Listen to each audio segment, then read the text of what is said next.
What's up, people? How you guys doing? If you are looking for the Rich Roll Podcast, good news, you found it. My guest today is Maggie Q. Maggie is an actress. You've seen her. You know her from Mission Impossible 3, Live Free or Die Hard, Divergent movies, Designated Survivor, all kinds of stuff. She's also a plant-based animal rights activist. She's an environmentalist, an ocean preservation advocate, a fashion designer, an entrepreneur, many, many things, but mostly just an overall super badass, cool human being. This is an awesome talk. We definitely vibed. She brought her dog, Romeo, which was great. She dropped some epic Tom Cruise stories, and by the end, and for reasons I think you'll soon discover, everybody here at the studio basically just fell in love with her. Hopefully you will too. So let's do it. This is me and Maggie Q doing the thing.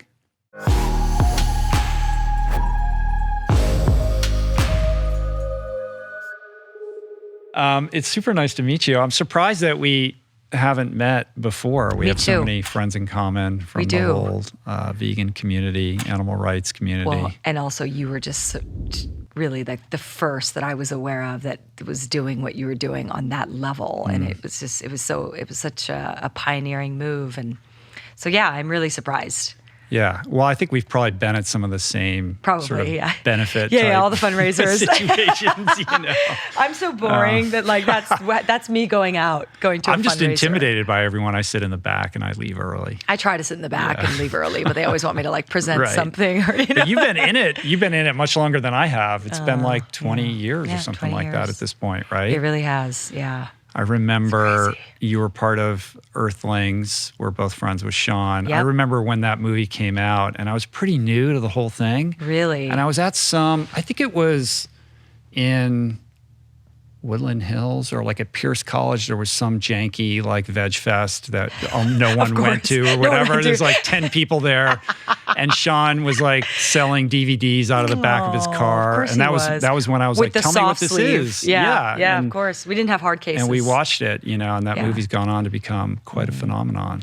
Yeah, before its time, you know, as we were talking about earlier, I think that it was really tough for people to take. And now with the internet, you know, there are images and videos and things you can access all the time now. But at that time, I just think, I don't know. I always said to Sean, it's not that I think that people don't care. I think they don't know. And I think once they know, it's hard to not care. Right. And that was the point of that documentary. Right. Well, cognitive bias still kicks in. I mean, that movie is Earthlings when it's sort of like, and you got to like turn away because it's so intense, you know? Me but too. then you're like, you turn back and then you have to turn away again. Yeah. But you can't forget it. And it stood the test of time. And it's still like kind of the touchstone film for, you know, introducing people to just how dark and gnarly the whole You're so right. It is so dark and gnarly. And when you know, witnessing, you know, Sean as a director, producer, writer, you know, sort of sit, you know, in a garage, essentially in a garage, you know, for months on months and months on end,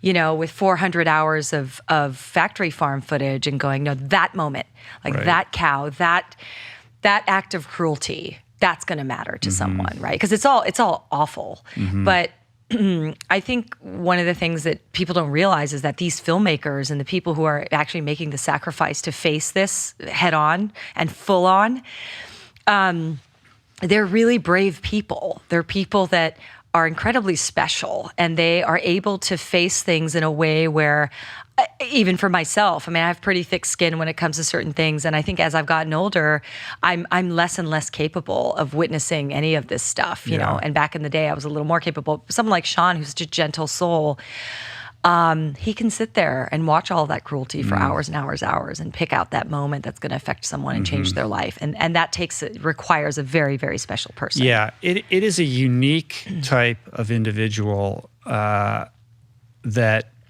you know, has that kind of sensitivity, you know, out of 100%. The womb, basically. I mean, like the animal thing for you was from the get-go, right? Like it really was. Right? So there's something, I have this theory, and I remember talking to Gene Bauer about this. Like, I just think that people like Gene come out different, and they're like super sensitive to the way the world operates, and it leads them down this certain path.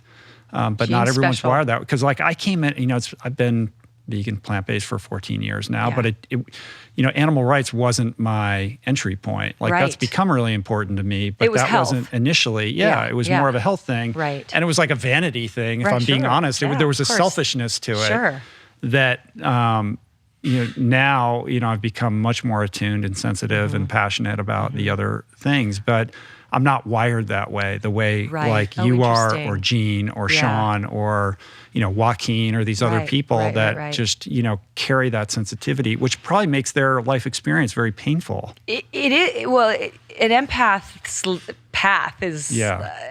It is really painful. I mean, you nailed it. That's exactly it, right? Because you sort of like, you can't shut off that feeling. And I remember like being a kid and sort of witnessing just cruelty in general, whether it was to another adult or a child or an animal. And I remember feeling a lot of pain over that. And it didn't have to be my own pain. I hated seeing people in pain, a life in pain. Let's put it that way, because the animals included, obviously, were a big thing. But I did witness a lot of that cruelty as a kid. And I remember when it came to the animals, it was especially unfair because they had no choice, right? They couldn't get away. They couldn't call for help. There's no 911, for a dog that's getting beaten up or tied outside or, hurt in any way, or a cat or whatever it is. Like they don't have the resource, to do that. And so it does take us, it does take an outside source to say, I don't think that's right. That doesn't seem right to me, Yeah. So Earthlings was like 2005, right? Yeah. Yes. So you couldn't have been back from Hong Kong very long before that took place. Like, how did that come together? Sean pioneered obviously everything. Sean was already on it, collecting footage, doing everything he was doing. And, when I moved back from Asia to the States, it was like I was changed by PETA. PETA was the group, and as you know, PETA's not a shy group. So Not quite. No, not quite. I wouldn't use that word. But PETA, as it were, was opening an Asian office at the time. And so I didn't even know they had a presence in Asia. I mean, they're very famous, right? So about what they do at New York Fashion Week and all this sort of stuff, and it's all very sensationalized and kind of like, this sort of fun thing, cultural thing that people make fun of. But in Asia, there really was no representation for the animals. I mean, at that time, it was sort of like Animals Asia, who's still in business, and they've been around for about 30 years. But other than them, like these bigger, more organized groups hadn't come in. So they come in to open this office, and that's what changed me. So I was already changed when I was living in Asia because I was sort of like this self-professed animal lover, but was still doing all the things, that were cruel and unacceptable. And so that's why, as we were talking earlier, it's very easy to meet people where they are and have compassion for people who don't get it, because I was that person. I can't, you know what I mean? I wasn't born conscious. I wasn't I was born empathic. I was born sensitive, but I wasn't born understanding it from a larger perspective and going, oh, okay, well, my action has a chain reaction, and this is what's happening in that chain. So I was changed already. And then when I came over and met Sean, it was just like that perfect timing of I was just new and kind of ripe in this. I'd come from a region where animal rights and cruelty and the voice of animals is non-existent. And so I was really on fire too, to get this message out. And I think that the easiest, if you can call it that, the easiest region in the world to do that, it is the West, if you're going to start with anywhere. Yeah, I can't imagine the temperature in Asia around animal rights is anything remotely similar to what it is here. Not even. Yeah. I mean, the spotlight, the discussion, I mean, they're still coming to it, and we're getting there, because of this younger generation. I mean, I think we're getting there because of what we were talking about earlier, about kids changing their parents and kids having a different kind of compassion than their parents did. But I'm the daughter of an immigrant mother. My mother fled from a war-torn country and came to the United States, and her MO was not oh, how are the dogs feeling? Yeah. I've got to save some cats. What my daughter has to say about the world. Exactly. I remember once complaining about the toothpaste or something. It was too minty, too strong. It was like some cheap toothpaste, and obviously everything we bought was on sale. And I didn't grow up with money, and I complained about the toothpaste, and she was just like, "Oh really? Oh really? The toothpaste that we can afford is not good enough for you?" And that toothpaste went away fast. She was like, "You know what? You can get a job and buy your own toothpaste." So it was very. So your mom's Vietnamese, and Yes. your dad was deployed to Vietnam. That's right. Yeah. Yeah, they met in the war. So they Yeah. met there. Wow. Yeah. But you were born in Hawaii. I was born in Hawaii. I have a brother and sister who were born there, and then they were married, came here, and then they had 3 more kids, of which I'm the youngest of 5. Right. Yeah. Right. So grew up in Oahu. Born and raised. Yep. Yeah. Hawaii girl. I'm a Hawaii girl. Yeah. What was that like? Well, you know, I mean, it's your connection to nature is, and your upbringing is sort of one and the same, right? So there's no separation between you and like respect for, you know, all that we have in Hawaii. And you lived in Hawaii, so you understand this, right? It's sort of like, we don't litter, we don't do this, we don't do that. I mean, we don't harm the environment, or we try to. I mean, there are always people who do what they do, but we really do sort of live this profound connection to the world around us, and that's a very island mentality, and so I think that's what gave me my my connection to the oceans in a very real way. It was like, I remember just having this respect for the ocean that was so different than people that I'd met, you know, who grew up on the mainland and whatnot, because that was a world that was undiscovered, that we really know very little about, to be honest. I mean, we know a lot and we know nothing about the ocean. And yet somehow we feel that the ocean is at our disposal. And I remember as a kid thinking, no, the respect that I had for it was almost like a fear that you have for someone you respect, you know, like a superior. I kind of felt like the ocean was my superior. And I had this like, you know, this respect that came from a place of like almost fear, because it's such an unknown, and yet it provides so much for us. Yeah. We take and we don't know much. There is a weird energy in Hawaii. Like you can feel Very it. much There's so. a darkness, and there's a lightness, there's a heaviness. Like I find myself, I was there in January for a month on the Big Island, and I was there all of December. Oh, were Funny. you? Yeah. On the Big Island? Oh, you were? Yeah, Cool. I love in it Kona. there. You definitely have this, there's a sense of reverence, but also like I'm very conscious of making sure that I put away my garbage in the right way 100%. and that I don't like move Yes. any of the rocks. And it's like, I don't want to like upset, you know, The Madame balance. Pele. Yeah, exactly. Because that whiplash You don't want her comes to blow. quick, Yeah, you it know, does. on the Yeah. island. And I noticed that living in Kauai. I had Laird Hamilton here not too long ago, and we were talking about that. Like you can feel, you know, there's like karma comes faster in Yes. Hawaii, I feel Isn't that like, funny? you know. There's I a don't know what checks and that balance. is, but Yeah. there is a sensibility around that there. Well, it's a deeply spiritual place, you know, number one. And anytime you have a connection or a closeness to native culture, you're going to feel that. I mean, I even feel it like when I'm on native land, like in Arizona or in different places in the US. Yeah. Like there's just a different spiritual penetration and awareness in everything you do. And so there's a checks and balance that's different. It's almost like if you felt that angels or guides or something were closer to you, and if you felt that they were watching you. Yeah, there is that sense Right? of being watched. Yes, you know? absolutely. And there's also... It's you know, ancestral. It really is. me being like a white dude, Yeah. like it's very different. I've spent enough time in Hawaii. Like I know what it's like to be in Hawaii, not at the resort, you know, like to be in where, you know, people have Real been people living live. for generations. That's yeah. right. Like the native inhabitants and stuff like that. And so there's also, you know, a palpable sense of like, you're a visitor here. Like, this is not your place. Oh, we make people feel like that, right, though. yeah. I mean, yes, for sure, right?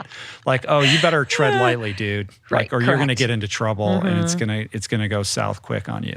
Yeah, I mean, Hawaii's the only place I know of where like white is not might, you know? I mean, the rest of the United States, and I mean, I the first time I experienced like somebody that was like, you know, kind of treated me differently was like when I lived in Japan, and it was like a bunch of white girls from Texas, and they thought I was Mexican, and if I was, what's the problem with that? And so they wouldn't talk to me. And it was this very strange thing of like, I just never experienced that, because in Hawaii, as you know, I mean, everyone's mixed race and there's really no, and if you're white, you have to tread lightly. Yeah. And if you're not, it's a different existence. Well, and Oahu's different because it's so cosmopolitan It is, comparatively to the rest of the islands. bigger And it's city. very much like a Japanese culture. 100% right? it is. Yeah. We'll be back in a sec, but first, if you enjoy this podcast, and I hope you're enjoying it, then something tells me I think you'll really dig my latest book, Voicing Change, featuring excerpts from, poignant essays by, and glorious photography of some 50 of my favorite guests over the last 8+ years of doing this thing, this podcast. It's a gorgeous, artful compendium of the show and copious wisdom shared therein, all wrapped in a hardcover coffee table form that provides a great taste of what we do here at the RRP and also serves as a beautiful keepsake or gift or primer for the ardent fan. The book is only and exclusively available on our website. Signed copies are available, and we're shipping globally direct to any coffee table on planet Earth. So to learn more and snag your copy today, visit richroll.com/VC. That's richroll.com/VC. All right, let's get back into it. You have a very unique and interesting path. At 17, you end up going to Tokyo to model, right? Originally. Funnily enough that you say that is because when people ask me about that, I go, it wasn't really that much different culturally from growing up in Hawaii. Like all my, I would say 95% of my teachers growing up were Japanese. Yeah. So I'm just used to that sensibility, the food, the whole thing. But obviously I was in a huge city, fast, expensive city that was very foreign to me. How did that happen? Well, I was just a broke student. I mean, I was an athlete. So I was my season was cross country and then swimming and then track and field and then, water polo here and there. And so that was my year. And I ended up sort of we were all swimmers, my sisters and I, one of them was a diver. But I think that it was decided for us. And then as I became an athlete and really got into it, my body and my skill dictated that I was actually a runner. Yeah. And that really was what I excelled at. And then it was distance running and started to get honed in. And so that's what I got my scholarship for. Was cross country. And I couldn't do it. I was already living on my own. I was paying rent. I was working retail. I was trying to keep a scholarship to a private Catholic university that was on Oahu. That was expensive, and it wasn't a full scholarship. It was 70%, something like that. So there was just really no way I was going to make those ends meet because, as you know, as a college athlete, you're training in the morning before school, you're training after school, and then I had to have a job and all the rest of it. And it was completely unsustainable, I mean, at the time, I guess if you had that support or whatever it was and you didn't have to work, you could make it work, but I wasn't in that position. Yeah. So that's kind of how it happened. I had a girlfriend, beautiful friend who said, I go to Tokyo in the summers and I make a bunch of money and come back. And I'm like, wow, that sounds amazing. Yeah, right. But she was a legitimate model. So yeah, of course you go to Tokyo and make money because you have a career and experience and you're an actual model. But she was such a good friend and we're still friends today. And I think she felt really sorry for me. I think she was just sort of I don't know how this chick is going to make it. I don't know how she's going to sustain this lifestyle. And she got me a contract to go with her and I went with her. And it was, it was modeling in the 90s. It was indentured servitude.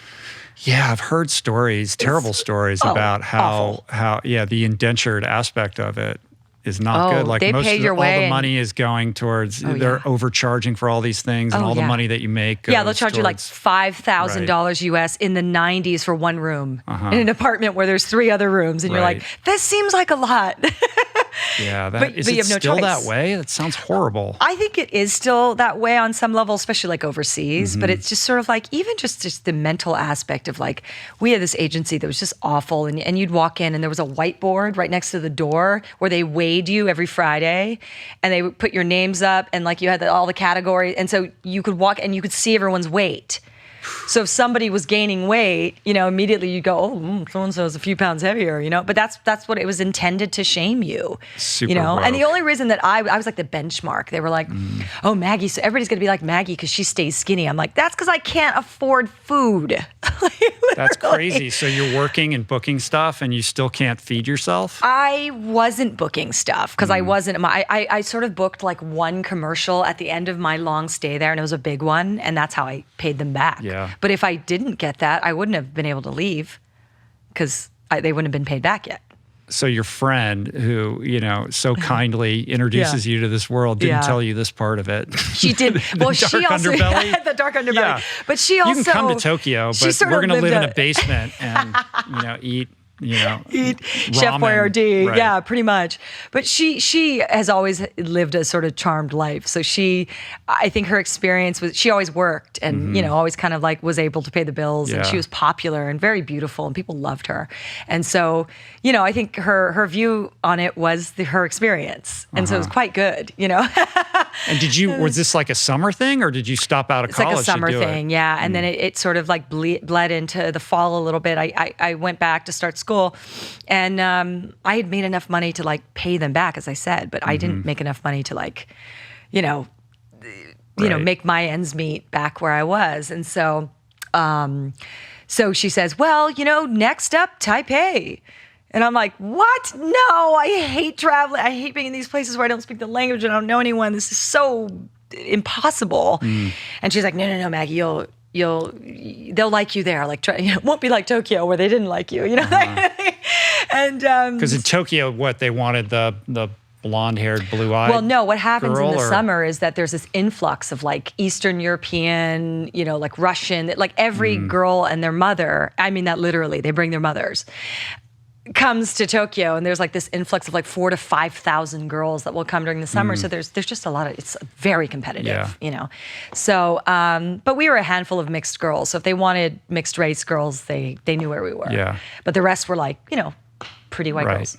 So a lot of competition, and that was the big deal. So I went to Taiwan, and when I got to Taiwan, that was actually when this trend of like blonde hair and blue eyes, that's all they wanted. So I'd walk into a room and they were like, get out. Like, we don't even want to see you. So it was like, you were either famous and Chinese or you were blonde with blue eyes. And so that rejection and that part of my life where I went there and nobody wanted to see me and I didn't work became a very lucky, actually, strike for me because it pushed me to Hong Kong. Right. So how long were you in Taipei for then? I was probably there for like a few months, and it was just bad. It was just sad. And then they speak Cantonese? In Taipei, it was Mandarin. So, okay. and I'm not Chinese, so I didn't speak a word. I had no clue what was going on. I had no friends. I was so lost. Right. So this is not going well. This is not going well. Strike two. Like, why don't you just go back to Hawaii? You're like, I'm going to go to Hong Kong now? I know. Well, funnily enough, my friend was pissed off. Same friend. She went to her agency and she said, I don't understand why Maggie's getting rejected on this level. Like, what's happening? And she said to her, well, I'll tell you, do you want to hear the truth? And she was like, yeah, I want to help her. She said, the problem with Maggie is she's not cute, which is one thing we like in this market, and she's not beautiful. And that's another thing we like in this market. Right. They're like, she's neither. And so she falls between the cracks. And my friend was like, oh my God, how awful. And I ended up, such a terrible thing to say. Yeah, and she told me, and I was like, I don't think I'm those things either. I hate this industry. It's so terrible. Like, it drives girls to the brink of insanity. I don't want to do this. I just want to go to school and like be an athlete, and like that's what I wanted to do. But I just didn't have the money to do it. So I was like, they're not telling me so. I'm not heartbroken. I don't want to be a model. Sucks. This is awful. Like, I wouldn't recommend it. And I know you have 2 daughters. I don't recommend it. Next stop, Hong Kong. Unless next stop, Hong Kong. But funnily enough, like I get to Hong Kong and I sort of like I use the word modeling very loosely. I mean, I did commercial work, things like that. And then within that year, at the time, Jackie Chan had a management company where he was sort of looking for the next generation of action stars. Like that's what he was doing. And he knew that his name and his, all the things would be a great sort of headline to what he was doing. And he was, kind of training all these young boys. And like, I was like the girl, and they took me on and they trained me. His team trained me, and I became this sort of like action. Right. So you just blew up in Asia. And it's hard to imagine how big Jackie Chan was in Asia at that time. Yeah. Probably still, right? Yeah. And in America, because Yeah. like he had already hit here and he was huge. So he'd become this global superstar. And then in his backyard, he wanted to create another business. And the business was training these young people and creating the new generation of action stars. And then just becoming more of a producer. And becoming more of a producer in that respect and still starring in what he was doing, but not necessarily, like we were starring in these smaller movies and he was still doing his big stuff. But so you kind of go to like action movie star university, right? Like you got to really, train truly. in martial arts and become this, badass warrior for the screen. It really, and I was a runner, okay? So you have to understand, like, people who aren't runners, like, we're not a flexible people. Like, I couldn't touch my toes at the time, and they're sort of looking at me going, you look strong and we think you are strong and we think we can make you into something, but geez, like, this is going to take a while. So what was that process like? Like, what do they have you doing? Well, Jackie has a team of like 10, anywhere from like 10 to 15 people who are with him at all times. And this is his team of like martial artists, right? And they all those are the specialize. same people that fight with him in all the movies, right? So when I watch Jackie's movies, I know every single person he's fighting because I know them all, right? Right, it's the same dudes. Right, and what people don't understand is like, you can't just throw someone in a fight with Jackie Chan. He's too good, right? So you have to know him and be able to fight. So basically, like, his team moves with him, and every movie he's in, if there's a villain, like they have to plug in his guys. Yeah. They're the only people who can fight him. Wow. Yeah. So what is the tradition, like the martial arts tradition that they indoctrinate you? Those are the guys that train you, like his team, right? And they're a specialist in every discipline. So he's got like the kung fu guy, the taekwondo guy, the karate guy. Like, everybody is specialized, and so they sort of take you on and they break you. I mean, they break. I don't know. Right. But what's the pitch? They're like, Maggie, okay, here's the upside opportunity. You're going to be in all these movies. Oh, that but we gotta, conversation never happens. So what is it? So that's a very Western thing that so everything you're saying makes sense in a logical world. And then you're in Asia and nothing makes sense. So they don't give you any foresight about like where you're going to head or what's going to happen. It's basically like, here, let's break you first, see how good you are, and if you're actually good, then we'll see where it goes, kind of thing, right? And are they paying you and supporting you in the meantime? No. Or like, how are you eating and I mean, I was yourself? feeding myself through like commercials and things like that. So you got an agent, or I mean, how does it work? Like, what's the parallel or the disconnect between like the Hong Kong version of Hollywood and like Hollywood?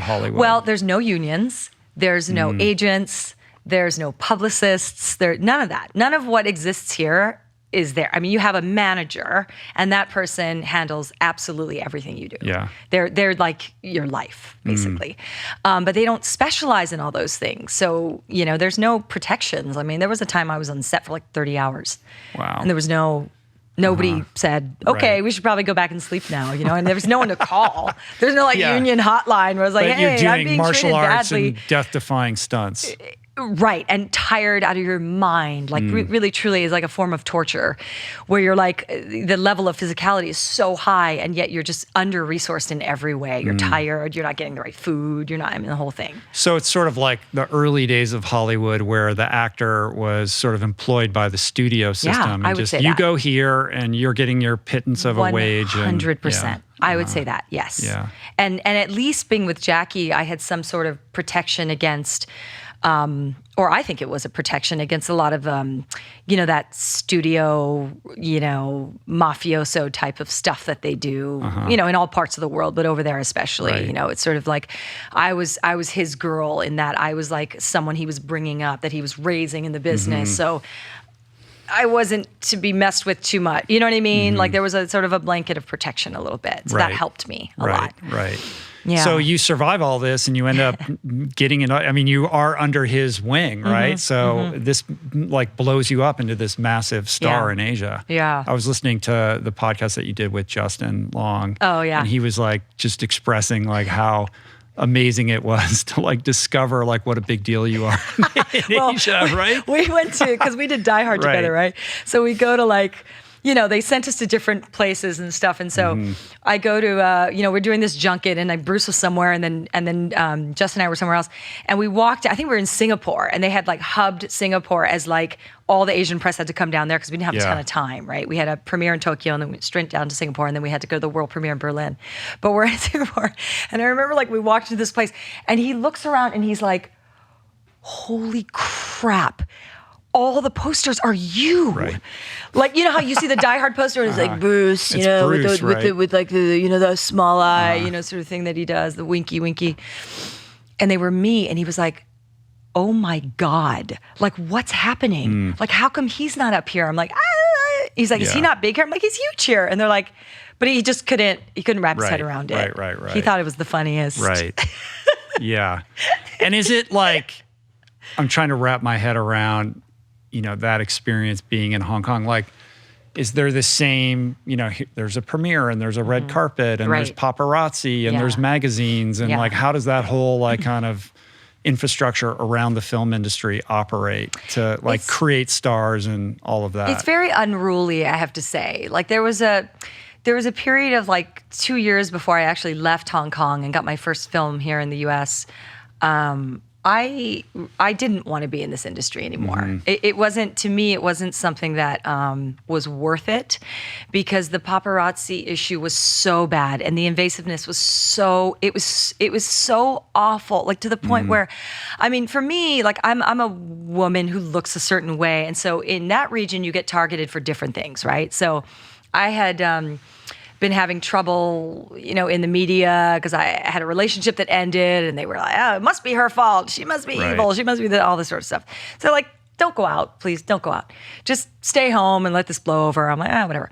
So I'm at home and I have a friend call me and he says, hey, we're out on the water today. It's so beautiful. You got to come out of that. I was instructed not to leave my house. I'm not allowed to leave my house.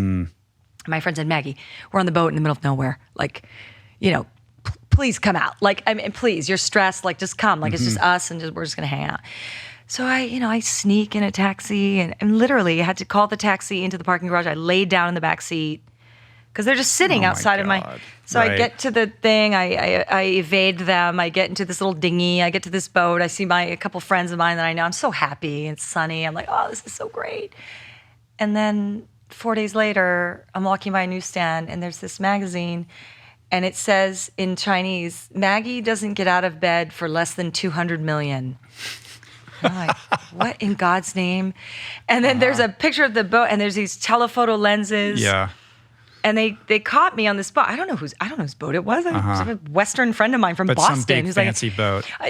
Some I guess the person who owned it, I didn't even know who he was. And I guess I had passed him on the deck.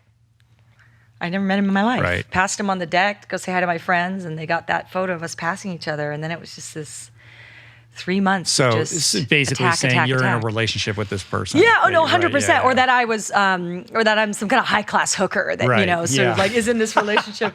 And I'm like, really? I take taxis everywhere. I mean, what lifestyle is it that you're trying to prove I live? That's intense. So Yeah, this is really what, intense. like early 2000s?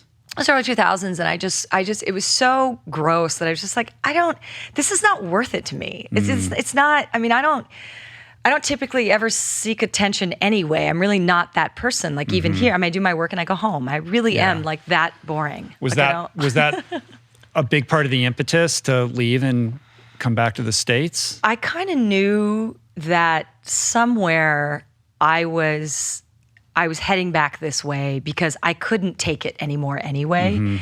And, but I was in a complicated situation because I got Mission Impossible and I was going back to the States in 2005, but my best friend was dying at the time. She was very ill and she was living there. And so I just sort of had this thing where I got this break, but then the person I loved the most in this world was not well. And I had been taking care of her already for 2 years. And now I had to go and do this movie.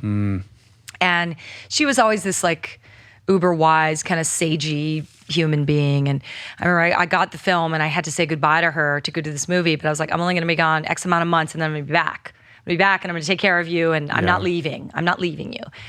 And she looked at me and she was like, you're not coming back. And I was like, no. What? Of course I'm coming back. And she's like, Maggie, you don't belong here.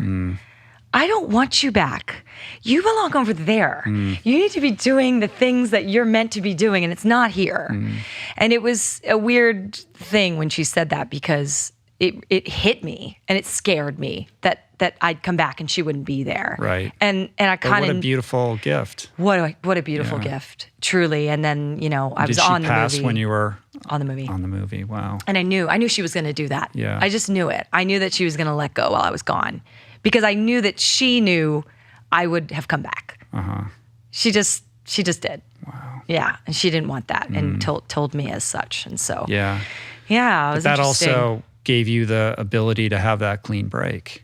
It did, and it was really funny because public perception versus what it is that you deal with. I couldn't go back to Hong Kong for years because I was in a lot of pain over that. And I couldn't even go back for her funeral. Like, the schedule didn't allow me. I couldn't even go back and say goodbye. So it was, and it's not my movie, right? It's Tom Cruise's movie. Yeah, I don't walk into the production office and go, hey, can you do me a huge favor? I'm number 9 on the call sheet, But in Asia, did the posters all have you on them instead of Tom Cruise? Like with the Die Hard movie? No. They had all of us. Yeah. Well, there's so much here that I want to explore. Tom Cruise. First of all, it's absolutely bananas that the first American movie that you book is Mission Impossible with Tom Cruise and J.J. Abrams. I mean, that's just insane, right? Absolutely insane. And I want to get to that. But first, I want to spend a couple minutes on Jackie Chan still, who's really the Tom Cruise of Asia, right? Like, and there's a lot of similarities. I mean, this guy is like a perfectionist bar none, right? I have said that to everyone who's asked me about it. I'm like, there's no one who works harder than Tom Cruise or Jackie Chan on different sides of the way. Same work ethic, same just tenacity, same leadership skill. They're very similar in that respect. Right. Yeah. So what did you learn? So I would imagine the boot camp under Jackie and his team, like really, sorted you out and made you prepared. Like, it's crazy, like looking back in the rearview mirror, that it all lined up like that. Like, had you not trained under Jackie, you wouldn't have been able to manage Tom Cruise, I would imagine, By right? the way, like, that would have just been an energy blast. 1,000% correct. But also, I had a work ethic, I think, that was just second to none, right? Like, over there, there are no breaks, there are no compliments, there is no encouragement. It's like, you either get the job done or you don't. You're out. You're out. You're completely out. And I was on sets where, like, I had 3 or 4 different stunt women at the same time, because not one of them was skilled enough to cover me in different bases. And that in were Hong getting Kong or on Mission Impossible? In Hong Kong. That were just getting screamed off set and fired left, right, and center, and these are professional stunt women where the director is yelling at them and saying, if you're not better than the actress, get off my set. And it's like that. It's doggy, it's crazy. So the training prepared me not just for the level of physicality that I would face when I got to the States, but also just the discipline and the work ethic to be able to just continue to push through until the job is done right. And there's not a lot of people with that work ethic in Hollywood. No, I know, right? I mean, we all heard that, Tom Cruise outburst of whatever movie he was on where they're trying to shoot in COVID and he got all pissed off because people weren't following protocols. And it's like, he's the producer, he's the star, he's trying to make sure the ship is moving and everybody has a job. He has every right. Right. To me. So I heard that and I was like, good for him. Okay. Right. And I also, because I know him, I know how fair he is in the professional realm. Like, obviously, I don't know him outside of the professional realm besides his like housewarming, but like outside of that, I'm not like, on that level. But as a professional, he's fair. He comes to work and he's like, I want everything to work and I want to provide for people. He's a provider. Yeah. I'm sure if you did the math, he's responsible for, a lot of what the industry makes. Of course, he sets the bar incredibly high and then he outworks everybody else. And at the same time, it's hard to connect with it. You're like, is this guy a human being or is he like from a different planet? It becomes very robotic. Right? Like, what is the experience of actually working with that guy? There's two things. One, he has an enthusiasm like no one I've ever met in my life. And like it just seems almost, it's so off the chain that it feels like, is this manufactured or is this real? Well, and you're here's like, the thing, I think it's real with this guy. How does he maintain that? Well, when I got to the States, I didn't know any of the hoo-ha around his new relationship, like all that stuff in 2005. Like I just didn't, because I wasn't following it and I was on the other side of the world.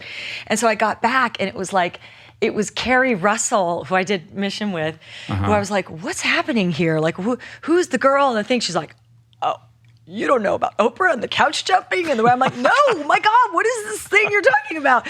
So we go to lunch and she explains to me, like, there's this new relationship and he's like jumping all over couches and all this sort of stuff. Yeah. And I was like, oh, well, maybe he's just excited. She's like, I don't know, Maggie, there's like speculation. I'm like, oh, this is so weird. And then, as we got into it and we started working, like that enthusiasm, later, once I knew him, I was sort of like, I looked at the couch jumping thing with new eyes and I went, no, that's him. Yeah. He does stuff like that all the time. Like, that's not over the top. That's what he does. Like, we're in Rome and we're filming and his door bursts open and he's like, buongiorno. And he's so freaking excited about the day. And that was every day. It wasn't like... So what is that? Like, where is that coming from? Like, what is that about? I think that, number one, he genuinely enjoys what he does. And I think he still has fun doing it, and I think at his level, like, who wouldn't have fun doing it, right? But I've worked with other A-listers, at his level in terms of box office and pay grade, all that. And they are not enthusiastic about coming to work. So I wouldn't say it's the same as other people at his level. So that's special. And then the other thing is, I think that he knows that he is in a leadership position that can change the tone or galvanize the tone on a set like that. Yeah. And he's well aware of that. And he's right, because I'm not Tom Cruise, but I've been number one on my shows and things like that, or movies. And it is top down. I mean, if you come to set and you're that person, everyone is affected by you. Truly. Yeah. If you want to give everyone a bad day, you can absolutely do that. Right. But at the same time, like, what is he, 57 now? Something like 56, that, yeah. Something like that. Yeah. And, he's jumping from building to building and breaking his ankle and doing all these stunts. And it's just like the relentlessness. It's relentless. To achieve at the highest level is, that engine inside of him is like something, you just don't experience with almost anybody you're ever going to meet. You just don't. Yeah. You don't. And he's like in, decade 5 of doing this or whatever. It's true. It's still, it's like a dynamo, like it's a nuclear reactor. It really that is. Never runs out of steam. He never runs out of steam. I mean, it's almost inhuman what goes on with that person. And I also can tell you from experience that he does do everything. And it's a lot of insurance to insure his movies. Like, I would think so. He's out there. There was all like, that footage of where he broke his ankle, right? Like making that leap. Oh, yeah. He doesn't have to do that. And it's easily done. Like, I'm telling you, like, I would get into like these like little arguments with JJ about little things on Mission that he wouldn't let me do. And I'm like, JJ, like, I am capable. And he's like, Maggie, I need you for the whole movie. I can't lose you now. We're in month 1. It's stupid. Like, let's not take the risk. Right. And then my double broke her ankle. Wow. Jumping off one balcony into another. And he was just like, it was that I told you so moment. He looked at me and I'm like, okay, I'm sorry. Right. Well, the story is, and I don't know how much of this is true or apocryphal, but you do your own stunts. This is how you were trained in Hong Kong. And how much of that is still the case? I mean, short of JJ saying, I don't want you to do that, are you the person who's saying, no, I'm going to do that? Like, 100%. Yeah. And it's like a problem for some directors, like they, for example, it's a risk, because if you get hurt, they got to shut down. And this is it, right? And they're just like, Maggie, I don't think you understand what's riding on this. So I just finished a movie. I think it's going to be out soon. I think May, with Michael Keaton and Sam Jackson. Martin Campbell directed. He did Casino Royale, GoldenEye, Zorro. Big director. Right. And we do this, movie, and there's just things. And he's like, darling, no. And I'm like, Martin. Yeah. And so we would get into these things, And one of the things he didn't want me to do was this stunt. I mean, there's only two stunts in my career that I've actually had an amount of fear before, because I really don't have a lot of fear. And so there's a stunt on this recent movie where I'm running and I jump backwards off 4 stories, and I'm taking out these guys on each level. Oh. And the rehearsal process was really, and Martin was just like, he was just pulling his hair out. He's like, I cannot believe you're going to do this. I'm not only am I going to do it, it's going to be one shot on this, we're going to arm out and it's going to be me. We're going to all the way, you're going to follow me all the way down. Because if I'm going to risk we need to see it in a very real way. And to the point where like we had a cameraman who actually couldn't get it on the first day. I was 10 hours in a wire. He couldn't get it.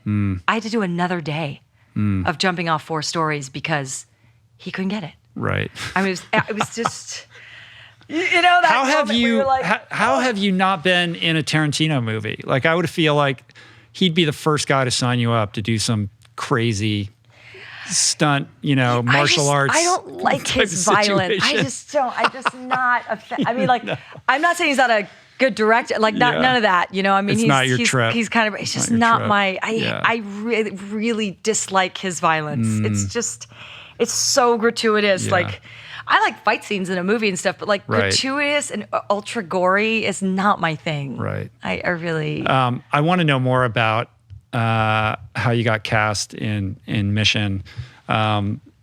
From what I understand, like JJ just discovered you or found out what you were doing in Hong Kong, and that's how it came together. Yeah, right? isn't that funny? Yeah. Well, I had met this agent from CAA sort of 6 months before this happened, and he met me at a party, and he was like, "Wait a minute, I'm sorry, who are you? What are you doing here?" Yeah. And I said, "Oh, I live here, I work here." And he's like, "You do movies here?" I'm like, "Yeah, I do No movies." accent. Wait, you're and American. he's like, "You're American." I'm like, "Yeah, I'm American. It just happened." And he said, "You'll be in Hollywood in 6 months." And I was like, he's like, does that interest you? I said, "Not even remotely." How could it not interest you? I don't know, weren't you thinking in the back of your mind, like eventually, like I'll be able to do something in the States? I don't know what I was thinking. I wasn't a big picture person at the time. I think I was in survival mode, and it was sort of like I was going to just accomplish what was in front of me to the best of my ability, and hope that I can build from there. And so I think I was very small picture at the time, I have to say. And then he just said, "Yeah, you'll be in high." I was like, that to me doesn't spell success. I mean, if I'm happy and I like what I'm doing, wherever that is, that's success to me. And he's like, "You have no idea what you're talking about." So anyway, I mean, 6 months to the month, I get this call. I have to fly to LA, and apparently, like JJ had cast like 200 women. I mean, he had seen 200 women for this role, and he was like, "No, it's not the person yet, and we're not there." So I fly from Asia here, and I land that evening, and the next morning I wake up. I am so sick. I couldn't even stand up. I had 105-degree temperature. I called the casting director and I said, "Oh my God, I don't know what's happening. I'm so sick." And she's like, we're coming to get you. We're coming to get you. So she comes and takes me to Paramount. Webster? April, who's the kindest. I mean, if anyone's listening and wants to be cast in something, like she's the one. I mean, she's so kind. So she came over. They got me to Paramount, and I am so sick that I'm shaking. I'm going from like sweating, like fever, like you can't even, like I want to tear all my clothes off, to being so cold that I couldn't even hold a tea in my hand. Like when I walked in the room to see JJ, my hands were like this and the tea was spilling all over me because I'd gone through a cold spell. And April was like, "Maggie," and she really helped me. She said, "It's 10 minutes. You're doing 3 scenes, max. And you can change your life in 10 minutes. And I know it's you. I just know it's you. So I need you to go in there and get this movie." And I was like, oh my God. I mean, I was delirious. Wow. And then I did the audition, and JJ on the spot said, You did it in front of JJ. He was there for the Tom audition. was promoting War of the Worlds at the time. He was very involved in the casting process, but he couldn't be there. And normally he would be there once it was like kind of honed in to a few people. And on the spot, JJ said, I will do anything to get you in this movie. You have to be in this movie. Wow. We're doing this movie together. And I was so sick that I said, I think I have to go to the hospital. So I go to the hospital. He knew you were sick, though. Oh, he knew I was sick, but he also was just like, you got to bring it because it's not just me. I have to please the studio heads and Tom and everyone else, right? So I went to the hospital. I woke up the next day in my room, like delirious. I kind of remembered what I did, but not really, because I was just so fevery. And I had this basket in my room it was the biggest basket I've ever seen in my life. I mean, it was like the size of you can't even believe it. And I was like, I don't know anyone in LA. Why would I have a basket in my room? Because I wasn't sure what happened. And then I sort of had a card on it, and I took the card off, and it said, here's to a great mission, love, Tom and JJ. Yeah. And that's when it like hit me that I actually got the movie. It didn't self-destruct though. It did. Yeah, it didn't blow up. Yeah. I got to eat all the crackers and figs. And well, what's funny about the way that you tell these stories is you paint yourself as very much like this happy-go-lucky person who's kind of just bouncing around and like, oh my goodness, I didn't know. And like suddenly you're in these crazy, situations and opportunities. But that doesn't happen. Like part of me is like, I don't buy it. Like right. you're good, I hope. Listen, if you're tell me if there's another side to it. I don't know how first of all, you get selected by Jackie and his team.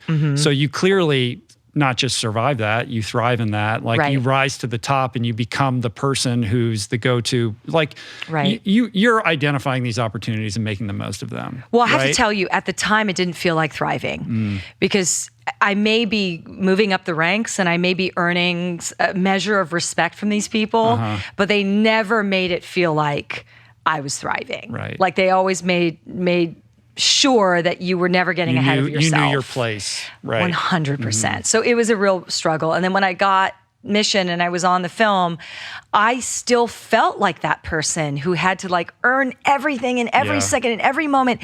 And then I remember the first time I got a compliment on MI3, I was like, "Oh, Romeo!" I couldn't believe it. I didn't know what was happening.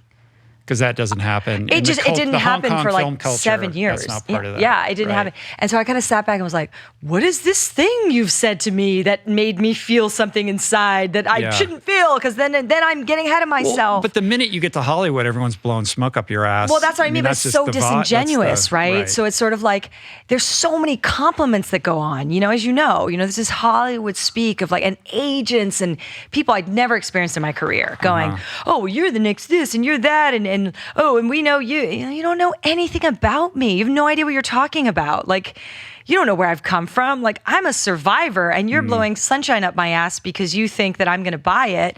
But the truth is I haven't gotten a compliment in 8 years and I don't believe anything you're saying. So like, it never affected me. Like people were, they would say things on Mission. They were just like, you're so strong and amazing and skilled. And it was just this glaze. I had this kind of glaze of like, almost like abused child. So then what was the comment that you got where it registered, where you're like, oh, this is meaningful? You know, I wasn't a person who grew up with a ton of confidence. This is confirmed. Like this I know. So going into this industry, I did have this work ethic that was kind of built in. I have parents who work very hard, and then Jackie, right? And so I'm surrounded by these people where it's like, you have to earn your way. There's no free lunch here. There's no relying on, your God-given skill set or looks or any of this stuff. You have to work hard. So I had that.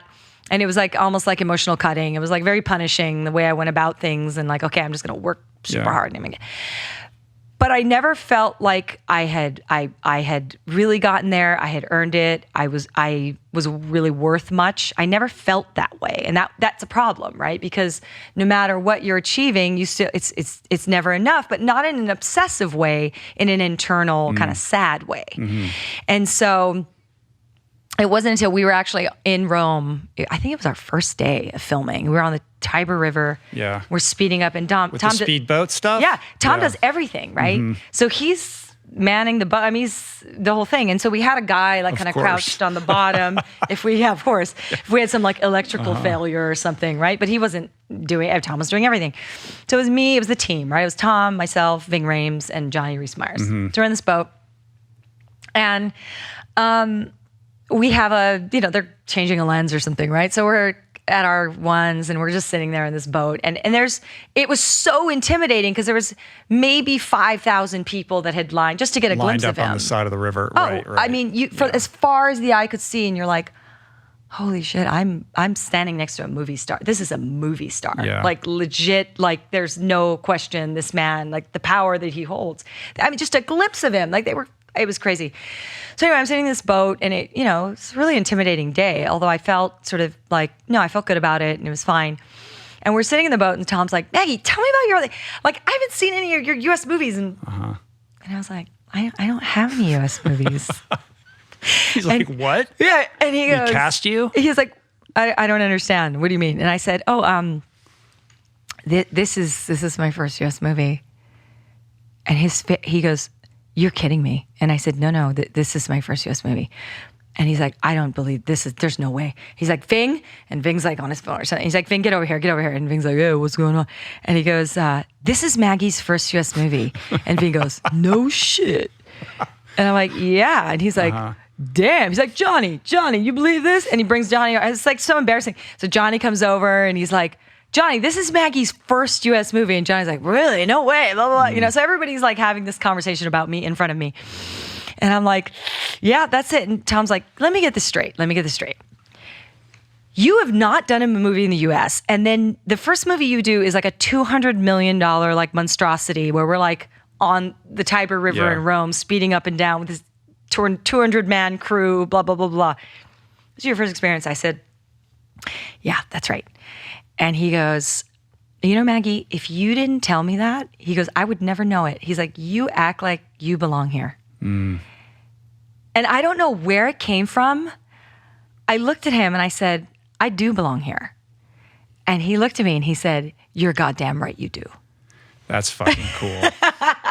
Like, that's a moment. It was. Right? It was really like, I can't believe I just said that to him. I got chills just hearing that. Well, like, I'm like, where did that even come from? Like, I don't have the confidence to say that. But I know that I put in paid your dues. 8 years of blood, sweat, and tears, literally, by the way. And I was there, and I'm like, well, screw it. Like, why shouldn't I be here? But that is not to say that I took it for granted, where I thought I was like special and like, oh, it had to be me. No, by the way, like, I don't care who it is. It can always be someone else. It doesn't have to be you. It doesn't have to be me. You know what I mean? Yeah. So it's keeping that in mind, I think, that keeps it all into perspective for me in Hollywood. Right. That's such a good story. It is. It's really cool. Like, I'm just trying to visualize I don't think I've ever told that story. People on the sides of the, you know, the river, and you're in the boat and the whole thing. It was a whole thing. Yeah. Because again, I don't even know where it came from. Like, I didn't have what it took to say that to Tom Cruise. Well, clearly you were right, and he was right, because you're still here. I know. Right? You're still doing it. By the grace of God, I. So what happened with, I mean, that movie was enormous, but there were all these other mission movies that came after that, right? Like there was some cast changes, and how come you didn't end up in, you know, all of them? Oh, no, they called me for the other two after that, and I was on a show. I know. And when you're locked into a show, and then they called again for 5, and I was on this other stupid thing I shouldn't have been on, and then I couldn't do it for that reason, which was like even worse, because it was like something I didn't want to be on. But you're sort of, you know, they kind of own your year.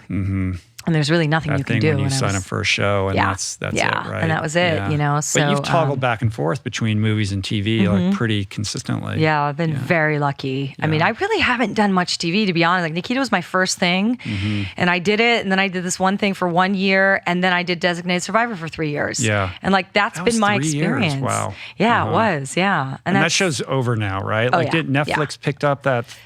It was ABC, season. And then Netflix picked it up, for a 3rd season. But I was, I wasn't contracted to do a show on Netflix, so I was like, this will be my last. Right. Like, I'm not. Right. I don't want to do this for 10 years. Yeah. Like, well, please, God. I know you just shot like a pilot for like a sitcom comedy, right? Yeah. Like, which is cool, because you're like fun and you can be silly and all these things, but your screen persona is so gnarly. Oh, it is gnarly. She's badass. She can be intimidating. Like, I'm scared to talk to her. Yeah, so I know it's super fun. I'm so excited, actually, to do a comedy. You know, it was funny because I did this little movie called The Argument that came out on Netflix, and it was like this this director, this young guy named Robert Schwartzman. You know who Jason Schwartzman is? Brother, his brother, yeah. Such a great guy. And I met with him, and it was Robert. Like, I met with Robert, and we were at a Le Pan. We're sitting there like having a coffee for like 3 hours. And the whole time we talked about, like, he's like, tell me the work you do with kids. And we were talking about like child advocacy. And then that was our whole meeting. It was kind of like dark and sad and about all this stuff that goes on with kids in the US we're trying to combat. And then we left the meeting and he was like, no, you're definitely this funny person that should be in my movie. I'm like, wait, what? It was really funny. But because of him, the creator of the show saw that movie and she's like, oh my God, that's my girl. Right. She's got to do this. Funny. So it only takes one person to see you as a certain thing because, Hollywood, they put you in boxes and that's where you stay. Yeah. But do you know if did the show get picked up? We'll know in soon, like in May. Yeah. Uh-huh. Yeah. Uh-huh. It's usually when they decide. Right. And then there's an upfronts, but which there won't be because of COVID this year. Yeah. So the argument, that was wasn't that meant to be a Tribeca? We were supposed to premiere at Tribeca, and then it didn't, which was sad. But did it come out? Because I haven't seen that movie. Yeah, it came out on Netflix. Yeah, like everything else had to go straight to streaming because right. And then you did a horror movie too, right? I did. Yeah, I did. Yeah. With Luke Hemsworth. Hemsworth. Yes. He's so great. Yeah. What a great guy.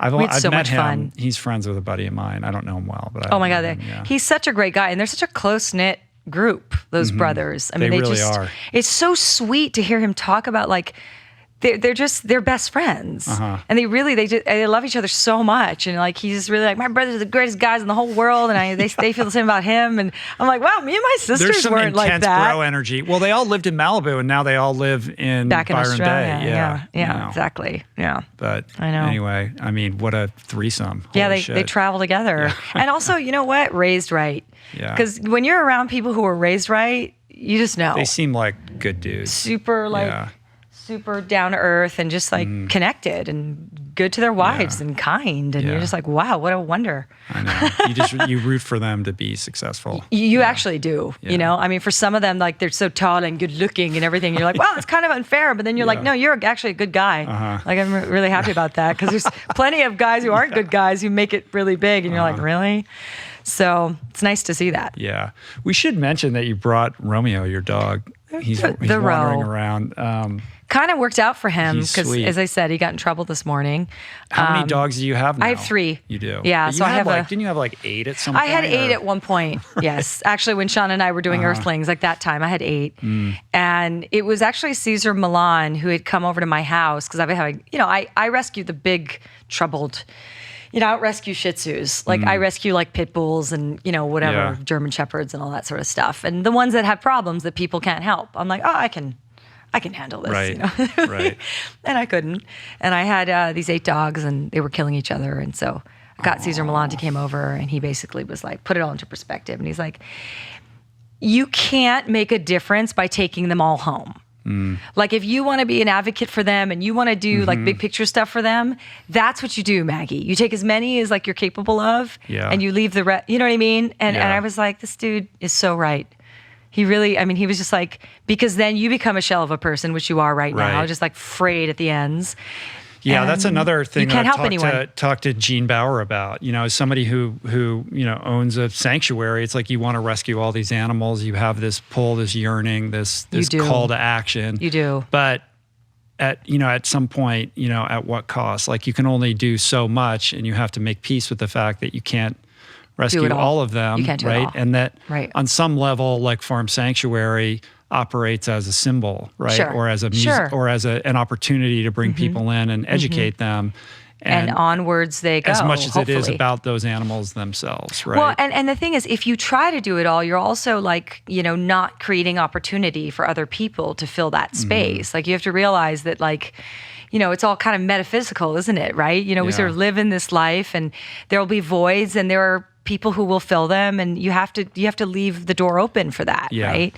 Yeah. And that is a thing, and it does happen, but you have to believe that. Right. We were talking about this before the podcast that with baked into being that kind of empath is almost this feeling that you kind of have to be a martyr. It's not okay to actually thrive in the world, right? That's exactly right. That's exactly right. You can't be both. And that's not true, you know? And, some of the people that I've become very friendly with and I'm close to are now investing in, some of the biggest meat alternative companies in the world. And they're not if I close the door on them, they're not vegan, they're not veg, they're not whatever, but you don't close the door on people, right? You don't close the door on any opportunity, because you can maybe have an effect in a way that you didn't believe was possible if you're not putting an expectation on someone that's your own. Well, it's such an interesting time. I mean, you've been doing this for 20 years. I've been in it for 14 years. And the difference between then and now is like crazy. Insane. It's right? insane. And at the same time, with all the progress and all the kind of mainstream information and enthusiasm around this type of lifestyle and living more sustainably and more consciously, there's also, on this point of meeting people where they're at or not talking down to people, there's so much, acrimony and infighting within these subcultures and communities. 100%. Like vegans who are angry that, the abolitionists Burger versus King reformists has a plant-based burger, and how we got to boycott them because they still use, they're still selling beef. And it's like, you got to celebrate these wins and meet. I agree. And it's like, okay, like you're at a place in your life where you're not the customer for that Burger King plant-based burger, but there's so many other people that can benefit from that, or that's their entry point. And it's their entry point. Being compassionate to that and putting out a welcoming mat for anybody wherever they are. Anybody, meet them. Also, you create a bigger demand within those industries you don't agree with, and who knows what that's going to turn into. Like, you don't know. You have to, you need all the voices. You need the hardcore radical, person who's like, the PETAs, and then the and then the Humane Societies, and then you need the person who can work within McDonald's to create change from inside. Agreed. I mean, I work, with a group. I'm on the board of a group called Social Compassion and Legislation. We do a lot of legislative work up in Sacramento, and it is the epitome of that, right? So you're sort of like, you're going into these meetings with these senators and assemblymen and people who can, these are lawmakers. These are people that really essentially work for us, right? And, I go there and I'm, sort of lobbying senators and, in this building, and then there's no one there, and I'm driving down Melrose and there's 40 people in line for lip gloss. And it bums me out, because it's like, we have so much influence. All you have to do is care. All you have to do is show up. Half of it's showing up, right? Life. Got to show up. And then once you show up, you really have to like be in those rooms with people that may not get it, but what you're going to do in those rooms can be pretty remarkable. Well, it's one thing to be a proponent of this lifestyle, and it's another thing to really shoulder that mantle and carry that responsibility to use like the platform that you have to advocate, on behalf of these causes. So where does that like come from in you? Because it would be very easy for you to be like, I'm doing my movies. I don't want to make waves. Sure. It is much easier to do that. People. Yeah. Oh, no, I know it. Trust. So where does that pull come from? I kind of feel like, it's almost not even a choice, in that, we live this very privileged existence, like in every way, right? And I mean that in things that I've earned. I mean it in things that I'm living. Like, okay, I'm given my health. I have this like gift of health, and I can walk and I function. So that's a gift. And then I've earned these other things where I work in Hollywood and I have certain privileges, and you start to develop a voice for certain things, and it doesn't feel like a choice. It feels like a responsibility, doesn't it? When you sort of, when you have a lot, how do you not, and it can be anything, pick what it is that you sort of feel isn't right in your mind, in your heart, in your soul. And you go out there and you really, you fight for it. And you hope that other people will do the same when something matters to them. Because I'm sure you get this all the time. I've gotten it for 20 years. Like, oh, you don't care about kids. You don't care about women. You don't care about, libraries. Right. I don't know. Because you've chosen to advocate for one thing that's at the exclusion of other things that are important. This is exactly it. I'm like, you're so right. I hate children because I love the environment or whatever it is, And it's sort of, there's always this line. And so it's always this thing of like, I have people that, write into me and go, you care more about homeless pets than you do about homeless children. I'm like, interesting. And I said, I'm so glad that you care about homeless children. Well, I do. I said, well, tell me more. What do you do for homeless children? I'm fascinated. I want to know. Nothing. Crickets. Absolutely nothing. So I've never, ever run into a person who puts themselves out there, who advocates for something they care about, regardless of what it is, who has ever criticized me. You know, and I'm in rooms with women's rights activists, my human rights friends in DC. We all kind of look at each other and go, thank you for what you do, because what you do matters in your lane and in your category. It's always people who do nothing who have a ton to say about what you're doing. How often have you gone to Washington and done the Hill thing? God, I'm set to go this year. I just got off a phone call yesterday because we have, we're really on the move, on the march for more federal funding for some of the child protection stuff that I do. And it's really daunting when you look at sort of budgets and, what our policymakers and lawmakers, allocate for certain things and not for others, right? And I sort of went down this rabbit hole many years ago where it was like my birthday weekend, and there was this child abuse prevention summit that I went to in San Diego, and I was there for the weekend, and the rabbit hole for me was huge because everyone was there. Everyone from the CDC to Child Protective Services to forensic physicians to law enforcement, everyone was there. So it was this think tank of how do we better protect children? And the CDC had done this presentation, and to be very honest, it was really quite boring. And then towards the end, she busted out this sort of graph, and it was like almost like this Sputnik kind of chart where at the center was abuse and neglect. And then everything that came from that, sort of armed off into all these different societal issues. And I remember that was like the moment where it just dropped for me, where I was looking at everything from suicide to opioid addiction to alcohol to teen pregnancy to high school dropouts to everything that you can think of, like in the 80th percentile, was stemming from all tracks back to abuse in the home, right? From when in your formative years, when when you should be forming in the right way, and you're being betrayed and taken advantage of, and so that was it. I mean, that was it for me. It was just sort of like I had read a couple things in the LA Times over the years. I remember 8 years prior, I had read this story about this kid who was tied to a chair by his mom and boyfriend, and he was beaten to death. He was 6, and they had a file on him, the Child Protective Services. Like they were under investigation, but we're failing here, right? We're failing. And then 8 years later, I read another story that was very similar, where the mom and the boyfriend had killed this kid. He was like 8. And the second time I had read about it, like that fury in me, like the same thing I have for the animals and all that sort of stuff in the environment, I couldn't ignore it anymore because it was something I think that was very, it just felt so personal. And I was so angry that we were failing kids. And these are the kids, by the way, that grow up to abuse their partners and animals and all the rest of it and not care because they've been so disenfranchised and they're in so much pain that there's nothing that they can care about outside of their own pain. And again, this is stemming from the very, very early years. So I'm like, if I'm going to make a difference in some of the stuff I'm doing, like we talked about earlier about getting them young, we really have to do everything we can do to protect them at this young age. And that means exploitation, means all the trafficking, abduction, abuse in the home, all of it.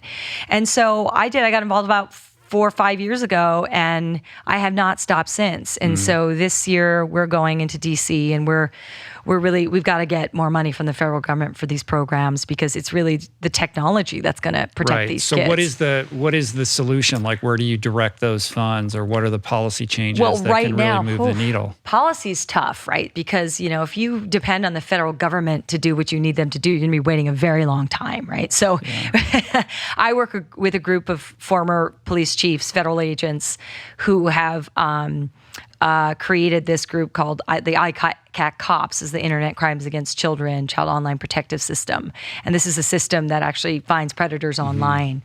And so a lot of the money really goes to upping the technology, right? Because if you're talking about criminal activity, they're good at what they do, unfortunately. They know what they're doing, and they're trying to figure out how you're detecting them, and they're trying to evade you at all costs because this is something that they are absolutely addicted to.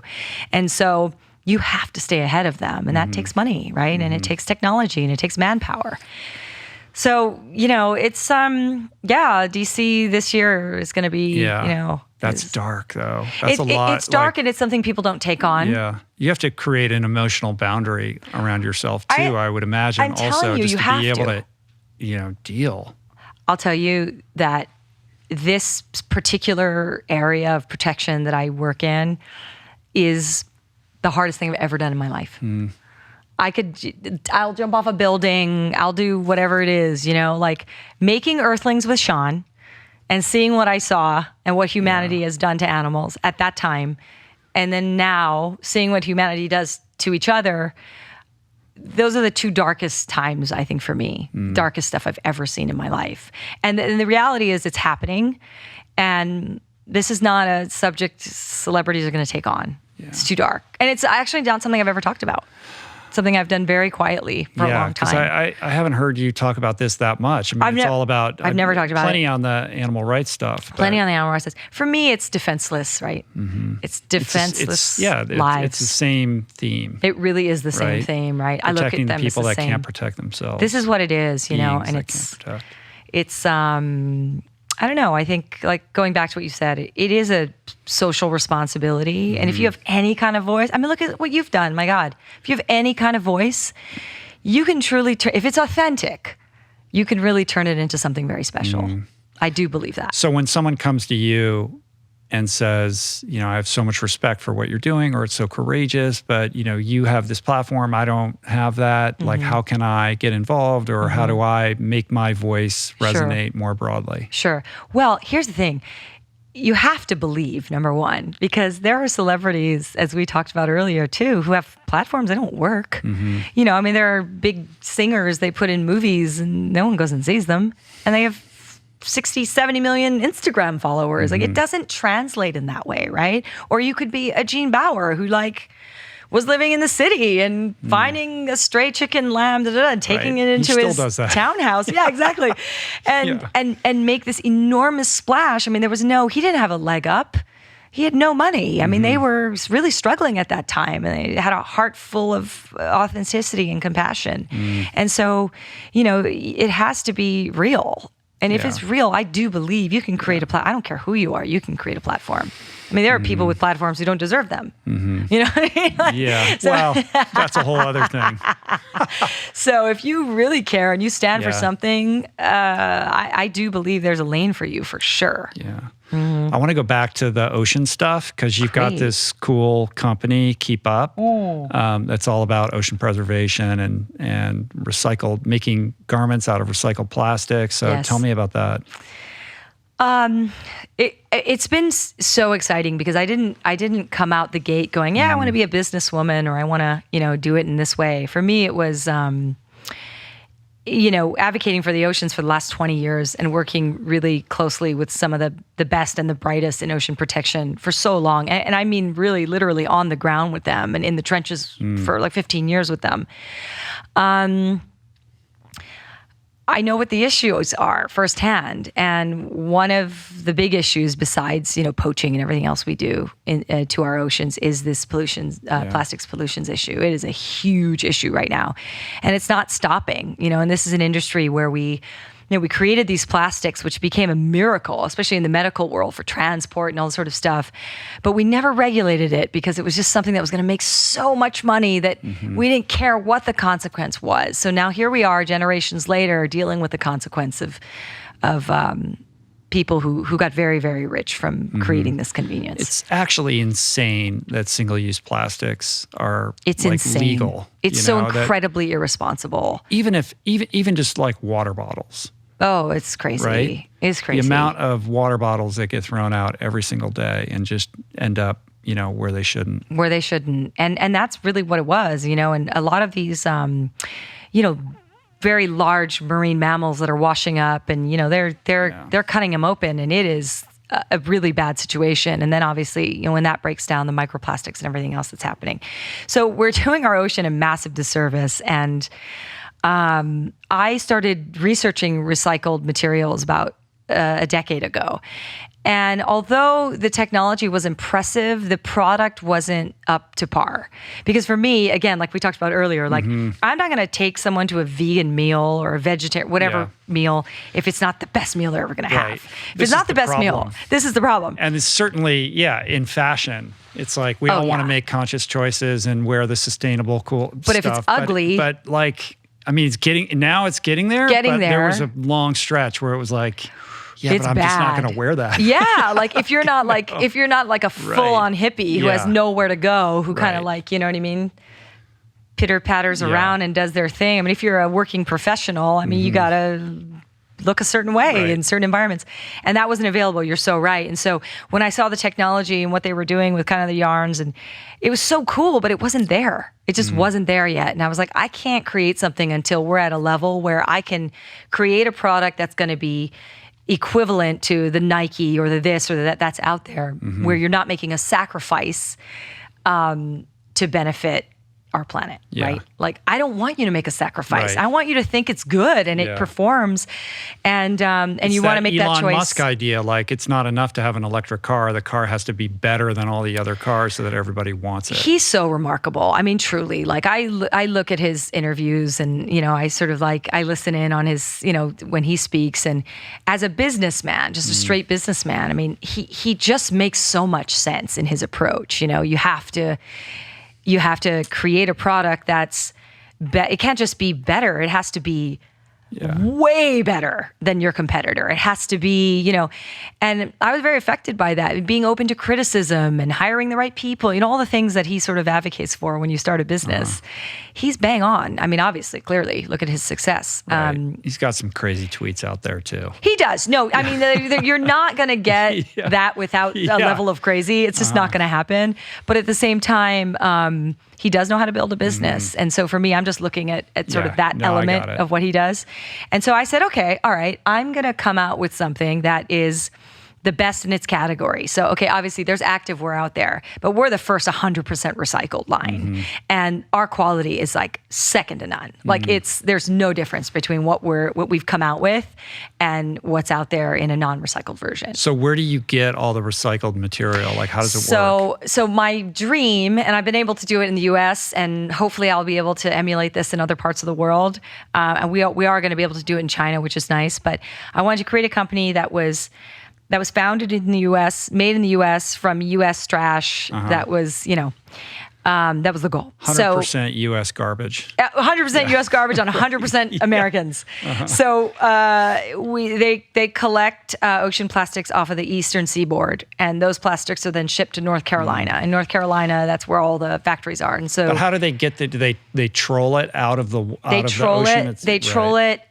They troll, but they also ocean's plastics. I guess the literal definition is anything that's 2 miles out from the ocean and anything that's 10 miles out from the shoreline. So there's this, because anything that's, they've done the research, anything between that's 2 and 10. Between 2 and 10, anything that's within that 2 mile radius is going to end up there, and anything out there is, something that we have access to. But 3/4 of what's in the ocean has sank. Right. So we're not even seeing, what the actual, the biggest part of the problem looks like, which is actually very scary, because there's a lot of images out there that are already scary. And that's not even, the bulk of the issue. So that gets shipped, melted in North Carolina, flaked, and then turned into yarn. And that yarn is shipped here to LA. And then we make our fabrics in a fully integrated facility, vertically integrated, which means that everything happens under one roof, so we can control the quality. They dye there, they create the fabric there. I've walked the floor of every single one of our factories. I've talked to all of the workers.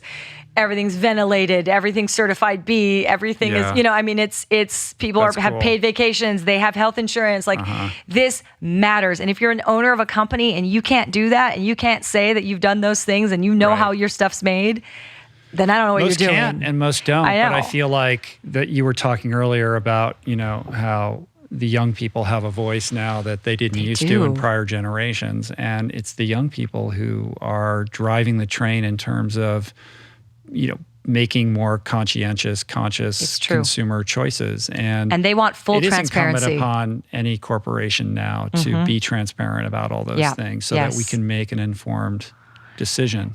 And this is it. They want to know, and they want to know from the ground up, and they actually care, which is exciting. I mean, I sat with a group of like college kids, and they were asking me about the company, and they were talking about like, well, tell us more about, not create. If you're creating a product, aren't you creating? I'm like, well, okay, so we're taking this trash, we're milling it into this.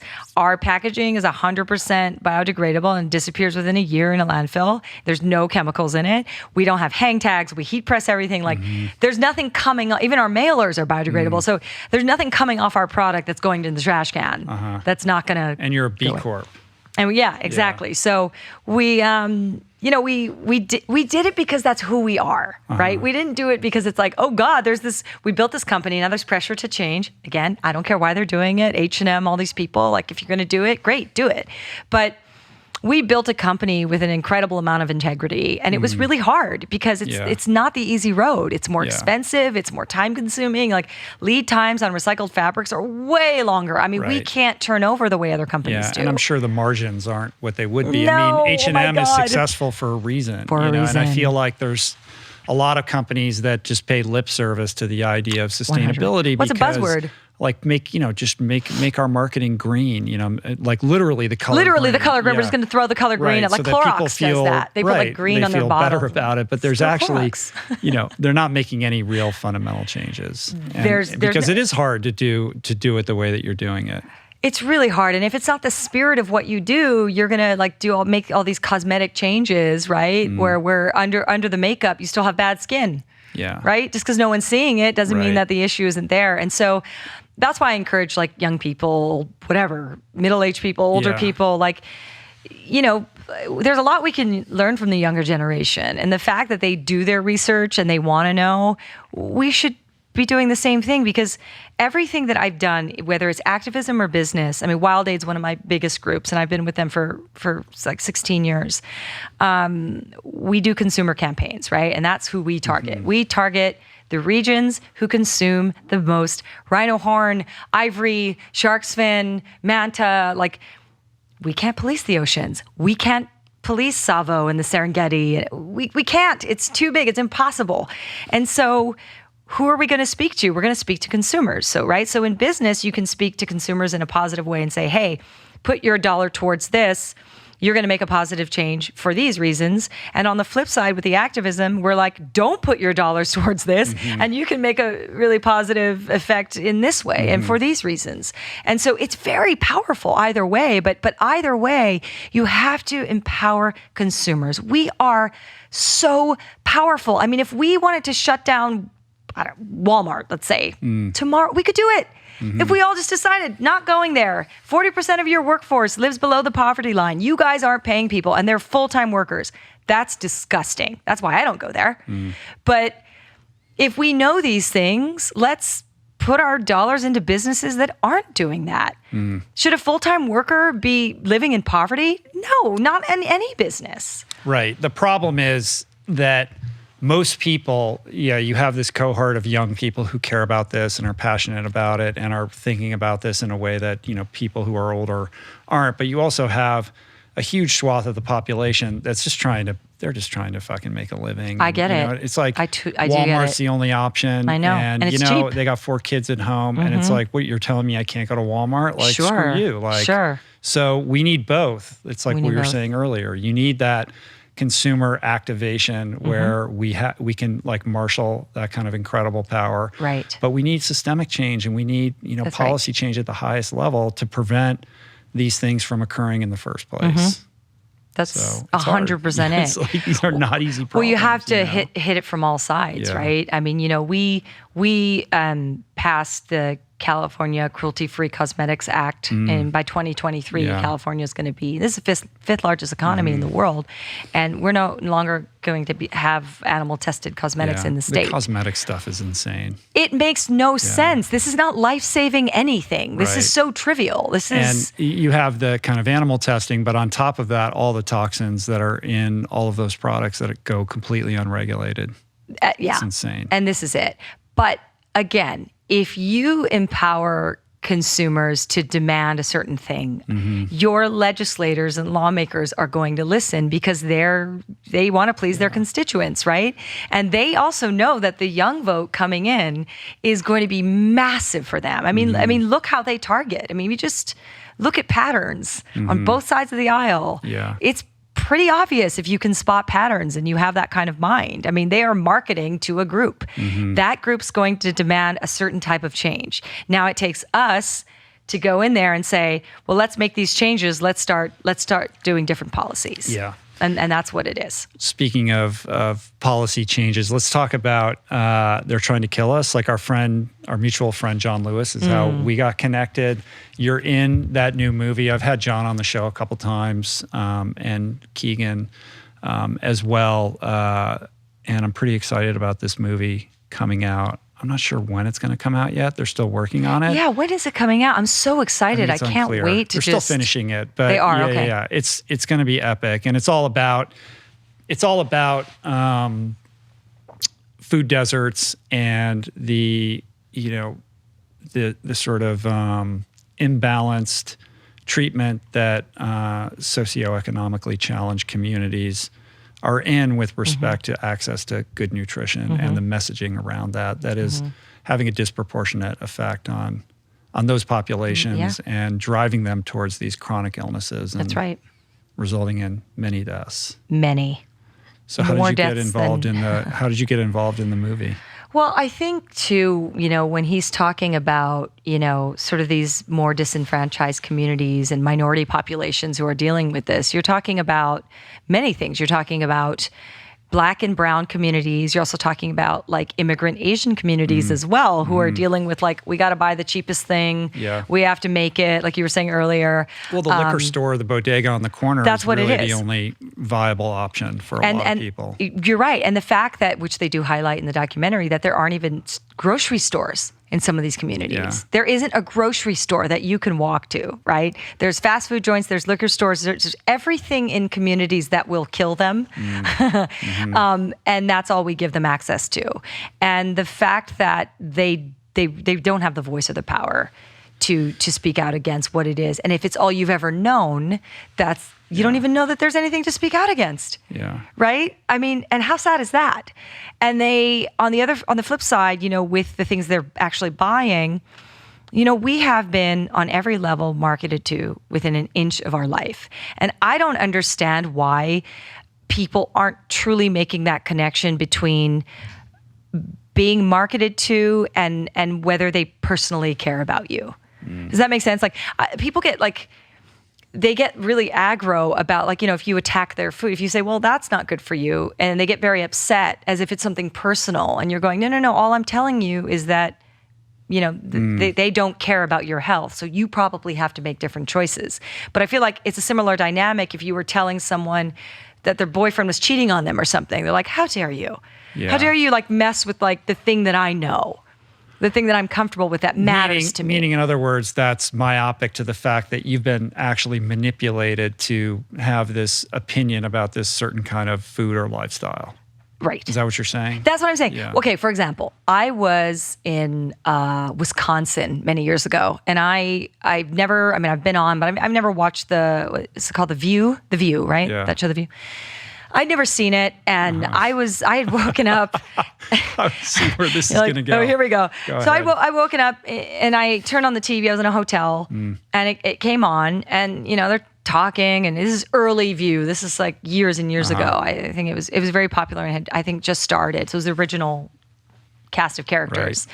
Right. And like Whoopi and Barbara. Right. Yeah. And the blonde Republican woman and you know what I mean? Right. They had everyone from every walk of life, whatever it was. And I didn't know really anything about the show. Turn it on and they're kind of talking. And I'm walking to the restroom and I hear Whoopi Goldberg say, and the PCRM, and I'm like, what? And I stop, and do you know Neil Barnard? Yeah, of course. So, I've worked with Neil, I've worked with the PCRM for years. We do so many projects and things together. And I just stopped me on my tracks. I went, oh my God, could it be that The View is talking about a group that matters? You know, like a really like important group that's really unsexy that no one ever really talks about, but you know, they should be. And I stop and I'm like, oh my God, this is so exciting. I grab the remote, turn it up. She says the following. She says she's driving back to her house in Malibu. And I guess PCRM had erected this billboard on the way to Malibu, and it was a pack of cigarettes, and instead of cigarettes, it was hot dogs coming out of the cigarette pack, and it said, 20, quarter of all cancers, or sort of a page out of the PETA playbook. Right, PETA playbook, exactly. Outrage. But they actually have the science because they are a group of doctors and scientists who are saying, yeah, our independent studies have shown that almost a quarter of all cancers come from smoked, cured, and processed meats, right? Fact. Time Magazine is saying this now. The NIH is saying this now. United Nations did reports on this now. And this is at a time when none of these mainstream agencies or publications were saying anything about any of this, right? So PCRM had already known all this, blah, blah, blah. So they did this billboard. And she says, so I'm driving back to my house and I'm going to Malibu or whatever it is. And she sees this billboard and she was so angry. And she said, how dare the PCRM, put up a billboard like that? She's like, how dare you tell me not to eat hot dogs? She said, you know what, PCRM? She's like, I'm going to eat more hot dogs. And then she said something like, and I'm going to give my grandkids hot dogs. I'm going to give my grandkids more hot dogs now that you're telling me not to eat hot dogs. And my heart just fell into my stomach. And then the blonde chick, I don't even know her name, she says, I know, I can't believe they did that. And during baseball season. Right. Cut to a commercial by, Tyson Foods or something. Well, I'm like, is she getting paid by Oscar Mayer? Yeah. Why are you defending them? Yeah. Like when they do billboards that like have a ticker tape about how many people are dying from alcohol abuse or cigarettes But Maggie, this is the American way. Isn't it? You can't criticize, my lifestyle choice. Like that's the problem, right? Like, so that goes to the heart of like, what does it mean to be an American, or what are my values? And doesn't it? And that disconnect between like, just take it for what it is. Like, right. This food is not good for you. Well, he's offering information too. Like, not telling you how to live. Right. Nobody's trying to take your liberties away from you. Well, this is what I'm saying. And if you're telling me that almost a quarter of all cancers are coming from this, you're also telling me that cancer is coming from cigarettes and all the rest. I'm not mad about that. Mm-hmm. I mean, it's. I mean, in the movie What the Health, the thing that it was the same thing. Like, isn't there a scene where they do the same thing? They put cigarettes in the hot dog bun or something like that, and that was what provoked all the ire and a huge backlash. Like and I'm sure Keegan did it on purpose, knowing that would happen because that becomes a talking point and gets more people to pay attention to the movie. Right. But people don't like that. I know, but let's have a healthy discourse about it. Like, let's talk about it, right? If you're angry, tell me why you're angry, and then I'll tell you why I care and want to provide this information. And that's really all it is, because we all know for a fact that when you feel better, you do better, and there's a residual effect to that feeling, And when we're sick and dying, and we're in the state of chronic disease that we don't belong in, you know that people aren't in a place where they can do better, not only for themselves, but for others. It's just, there is an effect. It does matter, and I have a supplement company, and we center on gut health, and we talk about diet and changing diet and probiotics and what they mean and why they mean. And it's funny because I would say in anything I do in my career, I would say that makes me the happiest. When people say, I feel better than I've ever felt in my life, and I want more people to do this, and I want to change more people's diet, and I'm going to then go to my family members and my significant other or my coworkers and say, hey, this really worked for me. You've got to eliminate some stuff from your diet and be better and do this and that. That to me matters more than anything, because you make someone feel better. Yeah, and what I like about it is your approach is you're passionate, but you're also not overly dogmatic. Like your probiotic company, you partnered with our friend Frank Lippman, who is not vegan. No. And I always have, I know we were talking about this before, I always have these spirited arguments with him great. because he can't wrap his head around like why I would be vegan or No, why I keep no. He's like, you're still vegan? Like, Yeah, you and know, he's I'm like, my doctor. I know. And as I like, said come to you, on, I have Frank. another doctor who's Although he exactly told the me same as not Frank. too long ago that he was moving more in the plant-based direction. Yeah. I don't know if he'll ever get there. But like my point being, you partnered with a doctor who doesn't necessarily co-sign your dietary No, perspective. That's exactly he's an right. integrative medicine doctor, and he's a great guy, and he helps a lot of people. I he love sure Frank, does. Yeah, he right? really But does. At what point, you know, I think at some point, like the dogmatic approach works at cross purposes with the larger goal, and we're fighting on the margins about like whether honey is vegan or not. Sure. When most people, you know, to bring it back to they're trying to kill us, are lining up at Burger King and Right. you know killing themselves unnecessarily. And this is where our focus and our attention should be. That's it. On the broader, more important things that are going to change the masses and that are really going to, create systemic change because the demand is there, right? Educating people enough to where we can create that demand, I think is everything. You know, and not discounting, as we talked about earlier, it's very important not to discount anyone, where they are, what they do, how they live. It's not okay. Everybody is where they are. And anyone who, wasn't raised this way or who didn't, really understand the lifestyle until they tried it and it worked for them and they're happy with it, none of us can deny that we were ever in that place. We were absolutely in that place. Yeah, and no one wants to be told what to do or lectured to. And if there is a, like going back to the PCRM billboard, like the reaction on The View comes from this idea that they're being talked down to, Well, and here's what's even more fascinating than any of it is whatever reaction you are choosing to have is you. It has nothing to do with what's being told to you. Absolutely nothing, because you can choose to take it however you want to take it, right? You can look at that and go, hey, that's interesting information. I really appreciate that. I'm going to look it up. I'm going to read a little more on that because I didn't know that. And that's a certain person. But if you want to make a choice to be defensive about it, gauge how open your door is or your window. That's you. Well, that applies to everything right now. Literally as everything. We, become so siloed in our respective, information sectors. And 100%. The most obnoxious thing you can say to somebody is like, I did my research. You do your, Sure. And yeah. there's a lot of that. And we see this in politics, but that applies to everything. Yeah, of course. I mean, even in relationship, it's like I may hear something from my partner that I don't want to hear. And it may adversely affect me inside, but at the same time... Welcome to being in a relationship. Right? But at the same time, when I can remove my wound from the situation and look at it objectively, it is always something I can do better. Yeah. Always. But you have to have self-awareness around that wound, right? True.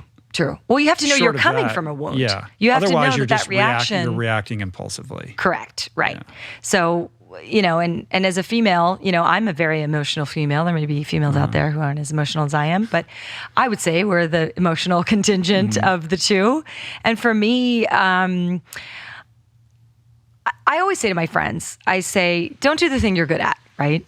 So I'm very emotional. I'm an empath. I have all these things. Like, I'm already good at that. I don't need to do that. What I need to do is remove the wound or at least put the wound aside and be able to look at what's happening, what's in front of me very logically, and have a different perspective on it. Yeah. Because I can have an emotional reaction to it. That's normal. That's who I am. But I don't want to be who I am. I'm already good at who I am. Right. I want to be better than who I am. So for you, what is that wound? I think I would say at the heart of it would be probably worthlessness. That's so interesting. Yeah. I would say that's the crux of everything. Yeah. Because going from a person who was at one point really defensive to a person now who is completely open to criticism and invites it, is night and day. I can't even tell you. And it also, the growth is also night and day, because when we get stuck in our story And like, you can tell yourself whatever story you want. I mean, you can be a 6 and tell yourself you're a 10, and you're going to get everything a 10 gets. Mm-hmm. You know what I mean? Mm-hmm. But you can also be a 10 and tell yourself your entire life that you're a 4, and you will be there. You will not move past that point. So what is it that you did to climb that mountain? I think a lot of reading has helped me a lot. I mean, there are certain people who have perspectives. There's a book called Letting Go. There's another book called The Untethered Soul. That's really ultimately about freedom, right? And when you think about freedom, as it were, as an internal concept, we can be prisoners of whatever we feel we're going to imprison ourselves behind. Yeah. But we also are the human mind and the human spirit is so resilient and so incredible that if we decide to make those changes, they're made. They're absolutely going to happen. And so there's no more excuses in my life where if something's not happening, that it's someone else, number one, someone else, something that I didn't invite, or something that I can't change. There's no, if you lived your life in any situation that you're in, whether it's a fight with your wife or husband, boyfriend, girlfriend, whatever it is, a friend, a coworker, and you always look at yourself and try to take the road from what you feel to your wound, whatever it is, whether it's worthlessness or ego or vanity, whatever it is, you will find that connection and you will understand that it is you. Yeah. And that's hard to take. That's a very AA thing. I've been in recovery for a long time. But yeah, essentially you do an inventory over a situation and you identify what your part is. Absolutely. And that part generally tracks pretty closely with some character defect 100%. That is created by some wounding or some pain that dates back as far as you can remember. It's really true. And you're going to attract lessons and teachers and people who come into your life to hold that mirror up to you and say, well, you don't like this about me? Well, guess what? Well, the more you ignore or deny that this is a thing, the more it's going to come up, and the sort of repercussions of that are going to continue to escalate until the universe has your attention. Until you've learned that lesson. There's a philosopher, his name's John DeMartini, and he says, whatever we run away from, we run into. Right. So there's really no, I mean, you've got to solve it at some point, right? And solving it is you. Right. It's always you. But here's the thing about energy that's exciting about this. As hard as it is to hear the things that you don't want to hear and make the changes you want to make, if you're always focused on yourself, you don't have to do anything to see the changes in the person or the situation around you. It will happen by virtue of you changing. Right? That's a universal truth. That's 100%. A spiritual truth. It's a spiritual truth, and it is a game changer, and it is foolproof. There's no way you change your energy, and you say to yourself, "I've really got to fix this problem in me," and that around you the energy doesn't change. Yeah, impossible. The problem is most people are externally focused, and they think, "Well, if I just trade up on my relationship to this other person, that's going to solve the problem." But that's tantamount to just keeping the blinders on. And, it's a mechanism to avoid having to look at yourself in that way. Well, that is what it is. Because what is looking at ourselves? It's painful. No one wants to be in pain. No, it's the worst. It's the worst, but guess what? The pain is what gets you to do it. But here's the thing. We're always in pain, right? So it doesn't matter. It's a sort of like you can either put the Band-Aid on or you can go deep, and you can have many years where you're in a lot less pain than you are now. Yeah. If you Was there something internally. that, was this just a slow evolution for you, or did something happen that made you do a little bit more internal work than you would have preferred? I think it was, well, number one, it was definitely a slow evolution because it was like book after book after book after, talk about a journey. I mean, you really have to journey and take what it is that you learn and apply it. So it's not just about like being a bookworm or being intelligent. You have to have an EQ, high enough to absorb what it is that you're doing and being able to assimilate it into your life and then into your actions. But I think that as a young person and then going out there in the world as a teenager and having like sort of to make it on my own, there was a lot of pain I think that I carried and a lot of forgiveness that had to go on in my life. And part of that journey to forgiving the people in my life that I felt I needed to forgive was understanding them. And that was really it for me when I realized that, and I really don't know what did it, but I went, well, if I can't have a perspective on the why of who they've been to me in my life, then I'm never going to be able to forgive them with a whole heart, right? Because without understanding, how are you going to forgive, right? I can't, because then it's a surface, it's a Band-Aid. It's a, I forgive you because I want to feel good in this moment. But if I really understand where you came from, and not that you had no choice in it, but we know that life is hard. We know that being in the body is difficult, right? And being in the mind is even more difficult. And so if you can really, look at the pattern of someone's life and say, well, they got to this point with no tools, and then without those tools, outwardly express themselves the way they did because there was just nothing. It's like having all like the sheetrock and the this and the wood and everything, and you're like, I'm ready to build my house. Yeah. And there's not a nail in sight. There's not a hammer in sight. Like it's nothing's gonna happen. You're rained on. Yeah. So if you can recognize that people don't have the tools, it takes a lot of stress off of taking things personally. Right. But forgiveness is tough because it requires you, like, there's for a lot of people, identity is built on this resentment that you hold towards how this person or family member wronged you in a certain way. Yeah. And it's scary to let go of that because what would that mean? Like, then suddenly I have to take responsibility for this. Or if I forgive them, yes, maybe I'll feel better. But this whole construct upon which I've kind of crafted how I see the world and myself crumbles.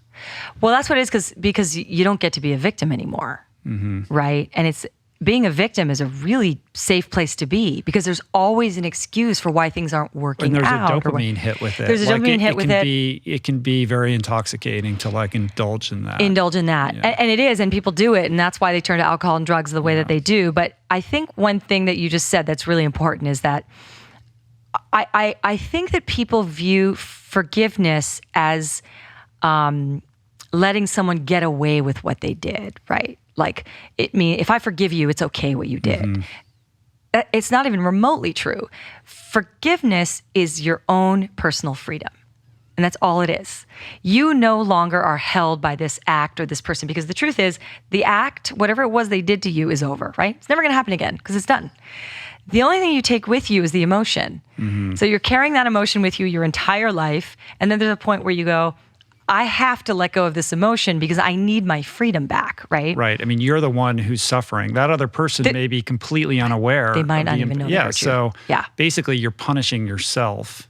You're punishing yourself your entire life. So do you want your personal freedom, right? Can you have faith in the process that if you forgive someone and you have that freedom, you're going to gain the thing that you couldn't see, that which you have a belief in that you never thought was possible.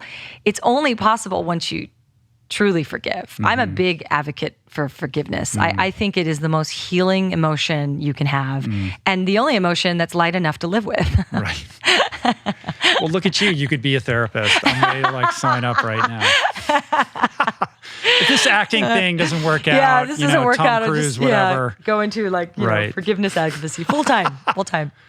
It's a journey, isn't it? Right? Yeah. Because it doesn't matter who you are. There's somebody or something you have to forgive. Yeah, everybody. And it's easier to do that than hold on. Right. I wish people would do it more, honestly. But we delude ourselves into thinking the easier path is to hold on to it. Like there's the power of that, right? The ego is complete, I think, with the human body, like in the human mind. Like we again, back to patterns, right? You see these patterns with people where it's like, where are they holding on to their ego? Like, what is it? Which part of their ego is holding them back? And what is it that they value most, that their ego is driving, is like taking that train, it's left the station, and you can't pull them back from that, right?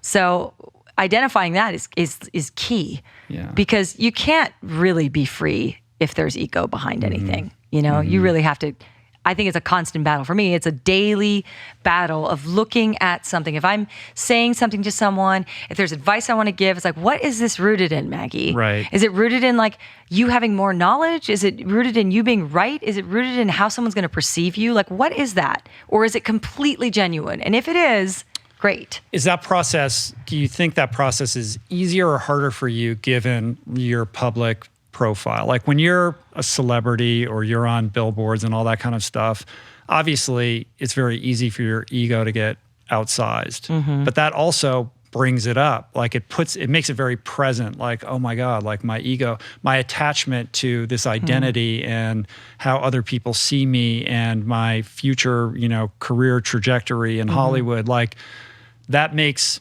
like you're in the business of ego, right? So you're forced to confront it in a certain way, in a manner that like a normal civilian wouldn't. Right. So to me, it feels like it can go like, because it's so present in your life, it can either really go horribly wrong or it compels you to face it and work through it so that you can have, a healthier approach to life. I think luckily, as far as the Hollywood thing goes, I think my saving grace in Hollywood, like, has been like that worthlessness, that feeling of like that void, that thing that I can't fill. So, right, because if I'm like in the Tiber with Tom Cruise and I still feel like we're right, then really there's something that I need to look at there, right? Because so it doesn't make any sense, right? And so that's a struggle. And then I think in the personal, that's where my ego's been tested the most. Like not professionally, but actually personally, because, I think you get into relationships and it's funny because when you love someone, for most people, it's more important to be right than it is to have peace. Yeah. Right. And I don't think that's worth it. Right. And there was a time where I was just such a somewhat volatile person where that really was where I was at. It was like, I think for most of my life, I felt wrong. I felt like I didn't belong. I didn't deserve. I didn't, all these things, right? So wherever I had the power to have that, I wanted it. Whether I was going to be in relationship or friendship, whatever it was, like I was going to take my power back in that specific area. And that's all ego, right? But it's also, the only time that we really, and someone said this to me, this is not mine, I wish it was, but the only time we really get offended or defenseless and it really affects us is when something affects our self-perception, right? So, or there's just enough uncomfortable truth in it that this is what it is. It pushes that button Yeah. because like there's something I perceived about myself that is now being messed with, and that Right. self-perception is so strong. Whereas like, oh, okay, let's say I'm Maggie and I'm like the happy person, right? And then somebody said to a coworker of mine, she's a little grumpy the other day, and you hear that and you're like, what? I'm not grumpy. It's messing with my self-perception. I see myself as a very happy person. And so how dare he say I'm not a happy person? I'm happy 99% of the time. And why would he perceive me like that? Why does it matter? Why does it matter how someone's perceiving you? That's your own self-perception that's protected by ego. Yeah, you're holding on to this identity that you're a happy-go-lucky person that gets along with everybody. Exactly. That's being challenged. That's right. That's being challenged. But isn't it amazing that that's something that, to your point, we've built up? Right. I built that about myself. No one's happy all the time. No one's fair all the time. No one's any of these things all the time. So to even have a self-perception that allows for that is all ego. Right. Like, how can you call yourself one thing? It was ridiculous. So it's interesting, breaking down the self-perception. That, I think, has been the hardest thing. Self-perception in my personal life, not even in the public. Like, for me, I sort of, I've come to terms with, you're never gonna please the public. It's too big, it's too vast, there's too many categories, too many opinions. Like, I feel really sorry for the people who, I have friends, celebrities who, like, they're on the They're reading all Instagram. this Oh my stuff. God. I can't Yeah. even imagine. I'm like, are you kidding me? No wonder you're always anxious and in a tailspin. They're always thinking about, Right. I don't read any of that. 'Cause It seems like you learned all that when you were overseas, though. Like I did. you had to No, learn that you're the hard 100% way right. before, Instagram became Instagram. I was like that when I'd be up for like a big like commercial campaign. I wouldn't get it. And my agent would call or my manager and she'd say, oh, I'm really sorry. They gave it to someone else. I'm like, okay. And she's like, oh, it was a really big job. And I'm like, yeah, Right. okay. What am I going to do? Mm-hmm. Like, what is my fear or frustration or anxiety going to contribute to a situation that was never mine? Right. But if you're in that, to use your description of feeling, this worthlessness, Mm-hmm. the undeveloped soul will crave affirmation of that worth. True. Like, tell me why I didn't get it. Tell me all the things I did wrong. And like, oh yeah, see, I am worth. Like you're Were you looking for proof? You're affirming that. Yeah, sure. And that's what traumatized people do. Right. They look for proof all the time. And that's why when you're in a relationship with a traumatized person, I mean, any relationship, intimate or business, whatever, if you're looking for proof, you're going to find it, right? So, if you want to feel a certain way, no matter what someone says, they can be like, hey, you want a coffee? And you're like, why'd you ask me like that? Right. I mean, there's always something Yeah. to look for that proves to you, I knew it. I knew he didn't like me. Right. I knew he wasn't happy I was here. I Right. knew she didn't care about me. Right. But Whatever you're it just is. pushing everyone away. It's a prison that I know I've lived it. Yeah. I don't live it anymore, thank God. But like I know it really well, and I think it's something that is the great equalizer. I think we Right. all, at some point in our lives, are looking for that proof. Some people look for proof that they're amazing, like they think they are, and they become very successful. So it does turn out well for some people, I have to Right. say. even if they're delusional. I mean, it's kind of like the fake it till you make it mentality. Yeah. But I mean, they have the smarts to back it up. I mean, they obviously can. It is funny how the human mind, like if somebody just carries themselves like they know what they're doing, like we'll just get on board with that. Well, that whole thing when you walk into a place that you're not supposed to be in. I mean, those people that broke into the White House, right? When the Obamas were in the White House and they just walked through the front door. Right. No one even checked their names. They were like, we're here for the party. Right. And, likewise, if Tom Cruise walks into a room, like everybody, it's like, I'm sure there's a crazy energy with that. Crazy. That guy's carrying. Yeah, the room goes completely silent. Yeah. There's an attention to that which walked into the room that's complete. To that. Right. Right. There's no mistake who it is. Well, I do think that you should start a psychology podcast. This is going to be your new thing. A new thing. Yeah. I've always sort of like the way that I've moved in life with friends or whatever, like I'm figuring Are you out. the friend that your friends call up who need to be talked through something? 100%. Yeah, I could see that. But that's also because I have compassion, but I do have a logic to, and I will tell you if Right. You can give the feedback. Right. If you're making a move that's not good for you, I'm going to tell you because I love you.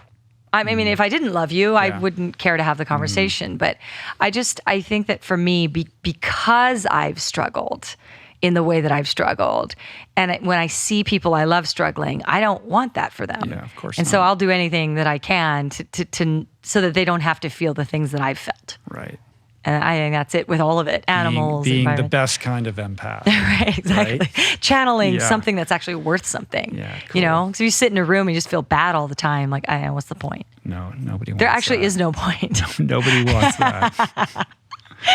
All right, well, let's wrap this up. That Great. was, you're amazing. How was fun. inspirational. That was really fun. Yeah, I Cool. really enjoyed that. And Romeo enjoyed it Yeah, too, clearly. He did. I Oh know. my God. He's the chillest He's awesome. German Shepherd And I've ever he's seen. young. Mostly, we were talking about this before, like most German Shepherds are very kind of like manic. They can't make eye They're contact anxious. really, and Yeah. they're always kind of circling and pacing around. But I think he's he- also just swimming in being the only dog right now. yeah, because I have another He's shepherd getting- mix he's at home, getting a and then lot I of have attention. a little terrier named Don Julio. And Right. as you might imagine, Don Julio gets a lot of attention. Yeah. He's ridiculous. And so I think he feels a little like Romeo's getting, he Romeo, needed this and he's getting today. all his man fill. There's so many men here. He's just like, yes.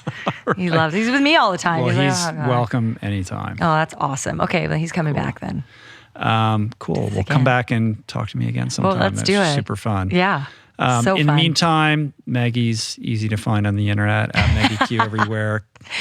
Keep Up, QEEP up. Is it keepup.com? It's Where's the- keepupnation.com. keepupnation.com. Right? Yeah. And anywhere else you want to direct people, point I mean, people. Keep Up Nation would be awesome because we have a blog about food and health and lifestyle, and we have a lot of veggie recipes and different things on there, and good stuff. self-care tips. And Frank Lippman as well, our buddy, has also given a bunch of like anti-aging, all kinds of stuff on there. You know, we're just talking about stuff that we hope people want to know about, and the information is free. You don't have to buy anything. Just go to the blog and read some of the stuff we're doing because it's only going to benefit you. Cool. Yeah. All right. Well, Okay. That was a delightful Thank you so experience. much. This Thank is the you. most professional podcast atmosphere I've ever been in. It's hard to be a pimp. Got to step it up, man. It's hard out there for a pimp, Yeah. huh? All right.